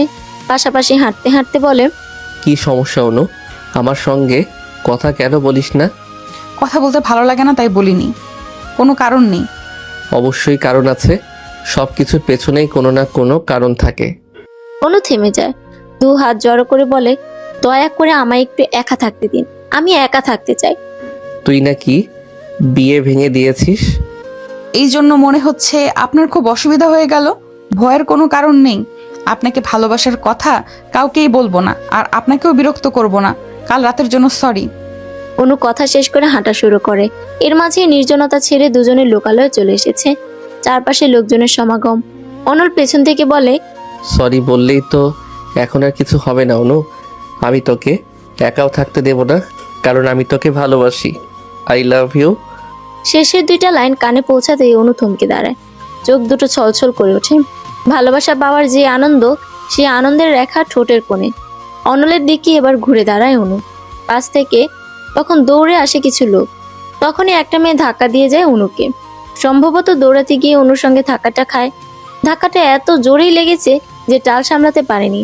অনু ঘুরে পড়ে যাওয়ার মুহূর্তে তরল জাতীয় কিছু ওর মুখ বরাবর এক সাইডে এসে পড়ে। সঙ্গে সঙ্গে গগন বিদারী চিৎকার করে রাস্তায় লুটিয়ে পড়ে অনু। যন্ত্রণায় ছটফট করতে থাকে। গালের এক সাইড এবং গলার মাংস ঝলসে যেতে শুরু করে মুহূর্তেই। পুরো ঘটনাটা এত দ্রুত ঘটলো যে অনল বুঝে উঠতেই পারলো না ঠিক কি হলো। দুহাতে মুখ ঢেকে রাস্তায় গড়িয়ে গড়িয়ে কাঁদছে অনু, ছটফট করছে। যখন বুঝে উঠতে পারে অনুর শরীরে এসিড পড়েছে, ততক্ষণে অনল উদ্ভ্রান্তের মতো ছুটে আসে। কিছু দূর থেকে আরো একটা মেয়ের গগন বিদারে আর্তনাদ শোনা যায়। আশেপাশের লোকজন কয়েকটা ছেলেকে ধরে ফেলে। অনলের দম বন্ধ হয়ে আসছে। ঘন কালো অন্ধকারে আচ্ছাদিত ধরিত্রী। আনন্দ নেই, হাসি নেই কোথাও। চারিদিকে শুধু থমথমে পরিবেশ। বাঁধন হারা হয়ে কাঁদছেন আমেনা বেগম এবং তিনু। খালেদ রহমান একটু পরপর শার্টের হাতে চোখ মুছছেন। তাদের মেয়ের সাথেই কেন এমনটা হতে হলো? ডাক্তার জানিয়েছে অনুর গাল থেকে গলা পর্যন্ত একদম ঝলসে গিয়েছে। ভেতরে কাউকে অ্যালাউ করেনি। বাইরে থেকেই সকলে এক পলক দেখেছে শান্ত নির্জীব অনু। বুকের ভেতরটা একদম হু হু করে ওঠে। যেই কষ্ট কাউকে বোঝানো যায় না, আর না সবাই বোঝে। যারা এসিড ছুঁড়েছিল ওদেরকে পুলিশের হাতে তুলে দেওয়া হয়েছে। ওদের স্বীকারোক্তি দ্বারা জানা গিয়েছে অনুকে অ্যাসিড মারার উদ্দেশ্য ওদের ছিল না, বরং অন্য মেয়েটিকে অ্যাসিড ছুঁড়তে গিয়েই অনু শরীরে পড়ে যায়। পুলিশ হাসপাতালে এসেছিল, কিন্তু অনু অথবা অ্যাসিড আক্রান্ত অন্য মেয়েটি অর্থাৎ আখি এখন কথা বলার মতো অবস্থায় নেই। ডাক্তার জানিয়েছে এখনই তাদের কারোর সাথে কথা বলতে দেওয়া যাবে না। পুলিশও ওদের দুজনের জবানবন্দি ছাড়া কিছু করতে পারবে না, তাই অপেক্ষা করা ছাড়া কোনো গতি নেই। করিডোরের একপাশে দেয়ালের সাথে মাথা ঠেকিয়ে দাঁড়িয়ে আছে অনল। বারবার চোখের সামনে অনু ছটফট করা তখনকার দৃশ্য ভেসে উঠছে। কত কষ্ট ওকে পোহাতে হয়েছে। কি হবে সামনে? অনু এসব সহ্য করতে পারবে তো? ডাক্তার এসে জানায় ওরা এখন স্বাভাবিক সুস্থ। সবার আগে কথা বলার জন্য পুলিশই যায়। যদিও তারা উপস্থিত অনল এবং আরো কয়েকজনকে জিজ্ঞাসাবাদ করে উক্ত ঘটনাটি শুনেছিল, তবুও একই প্রশ্ন তারা অনু এবং আখিকে করে। পুরো ঘটনা অনুর বলার প্রয়োজন হয়নি, শুধু এটাই জানিয়েছে সে তাদের কাউকে চিনে না। হুট করে কি থেকে কি হয়ে গেল তা বুঝতে পারেনি। আখির জবানবন্দি এমন ছিল। অ্যাসিড নিক্ষেপকারী একজন, যার নাম পলাশ।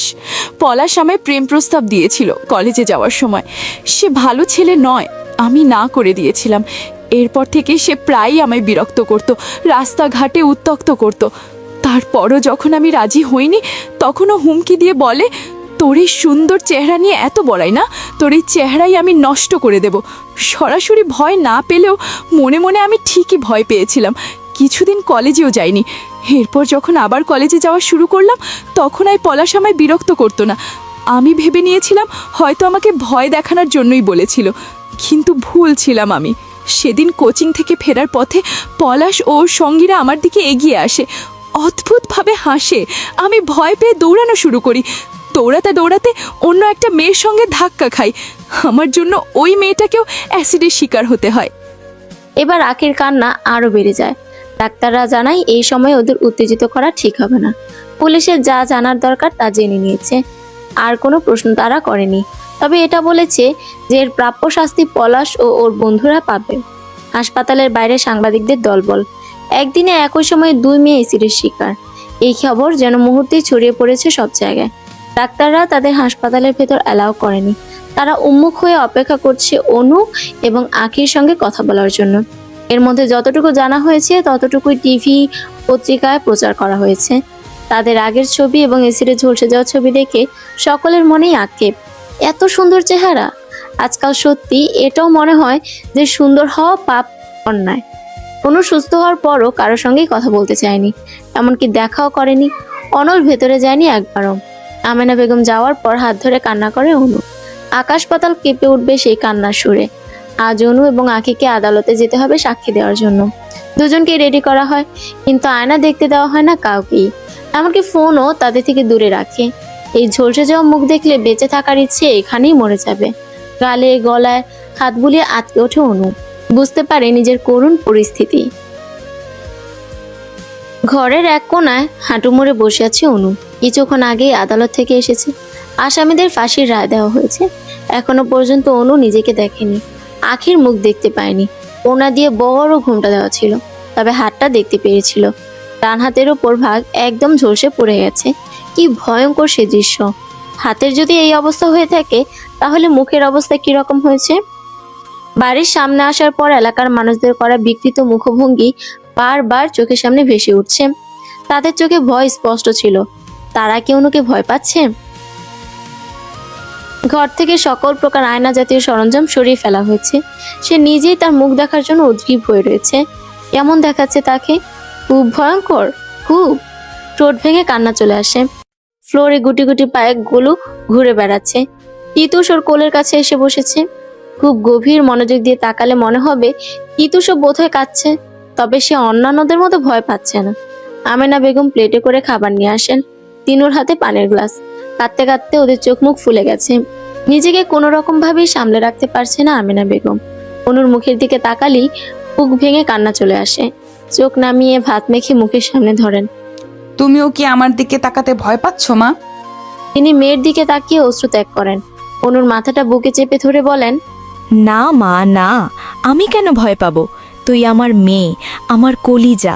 তুই আগে যেমন ছিলি এখন তেমনই আছিস। আমার অনু সব সময় সুন্দর। না মা, আমি আগের মতো নেই। আমি নেই আগের মতো। মানুষ এখন ভয় পায় আমায় দেখলে। কাঁদতে কাঁদতে কথাগুলো বলে খাবারের প্লেট দূরে ছুঁড়ে মারে অনু। ফ্লোর জুড়ে ছিটিয়ে পড়ে ভাতের দানা। শব্দ শুনে ভয় পেয়ে গোলু খাটের কোণায় লুকিয়ে পড়ে, আর তিতু সুরে চলে যায় অন্যত্র। অনুকে সামলানো মুশকিল হয়ে পড়েছে। ঘরের সব কিছু এলোমেলো করতে করতে কাঁদছে। আহাজারি করে বলছে, এই বিশ্রী মুখ নিয়ে আমি কি করে বাইরে যাব? কেন হলো আমার সাথে এমন? আপু প্লিজ তুমি একটু শান্ত হও, এভাবে ভেঙে পড়ো না। দু হাতে নিজের চুল আঁকড়ে ধরে নিজেকে মানানোর চেষ্টা করে ব্যর্থ হয় অনু। বড় বড় শ্বাস নিয়ে বলে, তোমরা চলে যাও, আমি একটু একা থাকতে চাই। ওই মুহূর্তে ঘরে এসে উপস্থিত হয় অনল। ইশারায় আমেনা বেগম এবং তিনুকে ঘর থেকে চলে যেতে বলে। তারা যাওয়ার পর অনলকে দেখে আরো রেগে যায় অনু। উল্টো পাশ ঘুরে দাঁড়িয়ে বলে, আপনি এখানে কেন এসেছেন? মজা নিতে? আনন্দ হচ্ছে না আপনার? অনল নিশ্চুপ। অনু বলল, আপনি চলে যান, কারো দয়া মায়া আমার লাগবে না। দূর থেকেই পরিহাস করেন। অনল এগিয়ে এসে অনুর হাত ধরে সামনে ঘুরিয়ে দাঁড় করায়। দু হাতে মুখ ঢেকে কেঁদে ফেলে অনু। কাঁদতে কাঁদতে বলে, চলে যান প্লিজ, চলে যান আপনি। ওইভাবেই অনুকে জড়িয়ে ধরে অনল। সে কথা বলতে পারছে না, অনুকে বুঝতে দিতে চাচ্ছে না তার ক্রন্দনরত কণ্ঠস্বর। সে জানে না কিভাবে অনুকে স্বাভাবিক করবে, কিভাবে সামলাবে। শুধু জানে অনুকে তারই সামলাতে হবে। কিছুক্ষণ নীরবে কেঁদে অনলকে ধাক্কা দিয়ে দূরে সরিয়ে দিয়ে নিজেও পিছিয়ে যায় অনু। চিৎকার করে বলে, আপনি চলে যাচ্ছেন না কেন? চলে যান আপনি। অনু, পাগলামি করিস না। এটা একটা অ্যাক্সিডেন্ট ছিল, তোর তো এখানে কোনো দোষ নেই। কেন এমন করছিস? কারণ দোষ না করেও আমাকে শাস্তি পেতে হচ্ছে। মানুষ ভয় পায় আমায় দেখলে। অনল চুপচাপ দাঁড়িয়ে থাকে। আহাজারি করে কাঁদতে কাঁদতে পা ছড়িয়ে ফ্লোরে বসে পড়ে অনু। নিজের মাথার চুল নিজেরই টেনে ছিঁড়ে ফেলতে ইচ্ছে করছে। অনল ঘর থেকে বেরিয়ে আবার কয়েক সেকেন্ডের মধ্যেই ফিরে আসে। অনুর সামনে হাঁটু গেড়ে বসে একটা খরগোশের বাচ্চা অনুর কোলের উপর রাখে। অশ্রুসিক্ত নয়নে সে অনলের দিকে তাকায়। অনলের চোখের পানি চিকচিক করছে। এটাও বোঝা যাচ্ছে সে এখন কাঁদতে চাচ্ছে না। অনুর গালে আলতো করে হাত রেখে অনল বলে, তোর পিলু, ওকে আমি ঘরে লুকিয়ে রেখেছিলাম। কুকুর নেয়নি। ইচ্ছে ছিল যেদিন তোকে বিয়ে করব সেদিন ফিরিয়ে দেব। বিয়ে হওয়ার আগেই ফিরিয়ে দিলাম। তবে বিয়ে হবে আজ। আপনি কি পাগল হয়ে গেছেন? কি সব আবল তাবল বকছেন? আবল তাবল নয়, যা বলেছি ভেবেই বলেছি। আমি তোকে ভালোবাসি, তোকেই বিয়ে করব। অসম্ভব। কেন অসম্ভব অনু? তোর মুখ ঝলসে গেছে বলে কি আমার ভালোবাসায় ভাটা পড়েছে? কমে গেছে আমার ভালোবাসা? আপনার এখন আবেগের বয়স নেই। কোনো আবেগের টানে আপনি এমন সিদ্ধান্ত নিয়েছেন আমি জানি না। বাড়ি চলে যান। অনল এবার অনুর দুগালে হাত রাখে, চোখে চোখ রেখে বলে, আল্লাহর কসম, তোকে বিয়ে করার সিদ্ধান্ত আমি আবেগের বশে নেইনি। আমি তোকে ভালোবাসি। আমার পরিবারের সবাই রাজি। আজই তোর বাবার সাথে কথা হবে। অনলের বুকে মাথা রেখে ফুফিয়ে ফুফিয়ে কেঁদে অনু বলে, কেন এমন করছেন আপনি? কেন ভালোবাসেন? অনল কিছু বলল না, শুধু নীরবে অশ্রু বিসর্জন দিয়ে বাহু বন্ধনে শক্ত করে আবদ্ধ করে রাখলো অনুকে। খালেদ রহমান বাড়িতে ছিলেন না, একটু আগেই এসেছেন। চোখে মুখে চিন্তার আভাস, চোখ মুখ ফোলা। চা দেব? দাও। চা বানানোই ছিল, গরম করে কাপে ঢেলে সেন্টার টেবিলের উপর রাখে। পাশের সোফায় বসে আমেনা বেগম জিজ্ঞেস করে, কোথায় গিয়েছিলে? বাড়ি বিক্রির ব্যাপারে কথা বলতে। বাড়িটা বিক্রি করে দেবো আমি না, মেয়ের চিকিৎসা করাবো। দেশের বাইরে পাঠাবো সার্জারি করার জন্য। কেউ আমার মেয়েকে কুৎসিত বলুক, বিস্ত্রী বলুক, এটা আমি চাই না। সহ্য করতে পারবো না আমি। কথার উত্তর দিতে পারলেন না আমেনা বেগম। কান্না ছাড়া তিনি আর কিই বা করতে পারবেন? তবে রাগী মানুষটার আড়ালেও যে অফুরন্ত ভালোবাসা রয়েছে সেটা তিনি আজ বুঝতে পারলেন। খালেদ রহমানের ব্যাপারে তার একটা ভ্রান্ত ধারণা ছিল, যা আজ তাসের ঘরের মতো ভেঙে গেছে। অনলের বাবা মা এসে বিয়ের কথা বলেছেন। কিছুক্ষণ নীরব থেকে ভাবুক হয়ে খালেদ রহমান বলেছিলেন, অনলকে আমার অভ্যন্তর নয়, ওরা দুজন দুজনকে ভালোবাসে, বিয়ে করতে চাই, এতেও আমার কোনো সমস্যা নেই। কিন্তু আগে অনু পুরোপুরি ঠিক হয়ে হবে, তারপর বিয়ে। কেউ যেন আমার মেয়ের দিকে আঙ্গুল তোলে, এটা আমি বলতে পারি। অনল দয়া দেখিয়ে ওকে বিয়ে করেছে। সকলে অভিভূত হয়েছিল ওনার কথা শুনে। দরজার আড়ালে দাঁড়িয়ে বারবার ওনার চোখ মুছছিল অনু। সে তার বাবার সাথে কত খারাপ ব্যবহার করেছিল, অথচ বাবা কত ভালোবাসে। খালেদ রহমানের সিদ্ধান্তে সবাই রাজি হয়েছে। উন্নত মানের চিকিৎসার জন্য টাকার ব্যবস্থা করা হচ্ছে। জেসি এবং শুভা বেশিরভাগ সময়টা এখন অনুদের বাসাতেই থাকে। লুডো খেলে, গান শোনে, চোর পুলিশ খেলে। প্রকৃত বন্ধুরা কখনোই ভুলে যায় না। সময়ের সাথে সাথে মানিয়ে নিতে শিখেছে অনু। দুপুরবেলায় খাওয়া দাওয়া করে ঠিক করা হলো ওরা ছাদে যাবে। ছাদে বসে বসে লুডো খেলবে চারজন মিলে। জেসি আর শুভা সোফায় বসে আরাম করছে। কলিং বেল বাজে তখন। দরজা খুলে দেয় তিনু। এলাকার অনেকে এসেছে এবং সেই ভিক্ষুক বৃদ্ধা মহিলাটিও। অর্ণা দিয়ে মুখের এক সাইড অনু ঢেকে রেখেছে। বৃদ্ধা জিজ্ঞেস করেন, ভালো আছো বইন? তোমার খবর আমি শুনছিলাম, আইছিলামও দেখতে, কিন্তু তুমি তখন কাউরুর লগেই দেখা করো নাই। ভালো আছি দাদি। কথাবার্তার শব্দ পেয়ে খালেদ রহমান এবং আমেনা বেগমও ড্রয়িং রুমে আসেন। সকলের সঙ্গে আলাপ বার্তা করেন। এরপর তারা সবাই টেবিলের উপর টাকা রেখে বলেন, বেশি টাকা পয়সা দেওয়ার সামর্থ্য আমাদের নাই ভাই। অনু জানে আমাদের অবস্থা, যা পারছি দিছি। আমরাও চাই আমাদের অনু আবার প্রাণ ফিরে পাক, হাসি খুশি অনু ফিরে আসুক আমাদের মাঝে। আমেনা বেগম এবং খালেদ রহমানের চোখে পানি এসে পড়ে। এতগুলো মানুষ অনুকে ভালোবাসে, কিছু মানুষ ভালোবাসার প্রতিদান দিতে জানে না, যেটা করে তা হচ্ছে বেইমানি। এই সহজ সরল মানুষগুলো বেইমানি বোঝে না। তাদের প্রত্যেককেই অনু কোনো না কোনোভাবে সাহায্য করেছিল। এখন অনুর বিপদও তারা মুখ ফিরিয়ে নেয়নি, পাশে এসে দাঁড়িয়েছে তাদের সামর্থ্য অনুযায়ী। কজনই বা থাকে বিপদের সময়ে পাশে? যদিও টাকার ব্যবস্থা সব হয়ে গিয়েছিল, তবুও খালেদ রহমান তাদের ফিরিয়ে দিলেন না। অনু কেঁদে ফেলে এত ভালোবাসা দেখে। তিনু বোনকে জড়িয়ে ধরে বলে, তুই ঠিক ছিলি আপু, সেদিন তুই মিথ্যে বলিসনি, তারাও তোর বিপদে পাশে আছে। দুপুর থেকে বিকেল অবধি তারা সবাই গল্প করলেন। অনু ভুলেই গেছে প্রায় তার কষ্ট। সবাই পাশে আছে কিন্তু অনল নেই। ওকে ছাড়া সবকিছু বড্ড ফাঁকা ফাঁকা লাগছে। অবশ্য সে গিয়েছে পাসপোর্ট আর ভিসার কিছু কাজ শেষ করতে। ওরা কালই যাচ্ছে সুইজারল্যান্ডে সার্জারি করার জন্য। এখানে ইউসুফেরও হাত রয়েছে, সে সহযোগিতা করেছে বলে চিকিৎসার ব্যবস্থা দ্রুত হয়েছে। কাল সকালের ফ্লাইটেই সুইজারল্যান্ড যাবে। সব কাজ শেষ করে রাতে বাড়িতে ফেরে অনল। রাতে অনুদের বাসাতেই খায়। ইশারায় তিনুকে জিজ্ঞেস করে, অনু কোথায়? প্রত্যুত্তরে তিনু চোখ দিয়ে ইশারা করে বলে, ছাদে। খাওয়া শেষ করে অনলও ছাদে চলে যায়। উপস্থিতি জানান দিতে খ্যাক করে গলা পরিষ্কার করে। অনু একবার পেছনে তাকিয়ে দৃষ্টি সরিয়ে নিল। চাদরটা আর একটু ভালো করে টেনে গায়ে জড়িয়ে নিয়ে আড়ষ্ট হয়ে দাঁড়ায়। অনল এগিয়ে গিয়ে রেলিং এর সাথে হেলান দিয়ে দাঁড়িয়ে বলে, উফ ঠান্ডা। অনু এবার তাকালোও না। অনল এবার অসহায়ের মতো মুখ করে বলে, একটু চাদরটা শেয়ার করবি অনু, খুব ঠান্ডা লাগছে। কেন, সাথীর কাছে গিয়ে চান? এখানে আবার সাথী আসলো কোথা থেকে? আকাশ থেকে। সেদিনের কথা মনে নেই? আছে, ওই দিন ওকে জ্যাকেট দিয়েছিলাম, তারপর যে একদিন আমাদের বাড়ির ছাদে তোকে জ্যাকেট দিলাম। এখন তুইও চাদর শেয়ার করবি, করতে বাধ্য তুই, দে। অনল চাদরে ধরে টান দিতে যাবে, তার আগেই অনু দূরে সরে যায়। দেব না। সারাদিন কোথায় ছিলেন আপনি? কত কাজ আমার, রাত পোহালেই কাল চলে যাবি। আজ এমন করছিস কেন? কালকে কে কে যাব? পৃথিবী শুদ্ধ মানুষ যাবে তোর সাথে। ব্রুকুচকে মুখ কালো করে ফেলে অনু। অনল ভেঙে ভেঙে বলে, ঢং, কে কে যাবে? কেন রে, তুই কি মহারানী ভিক্টোরিয়া?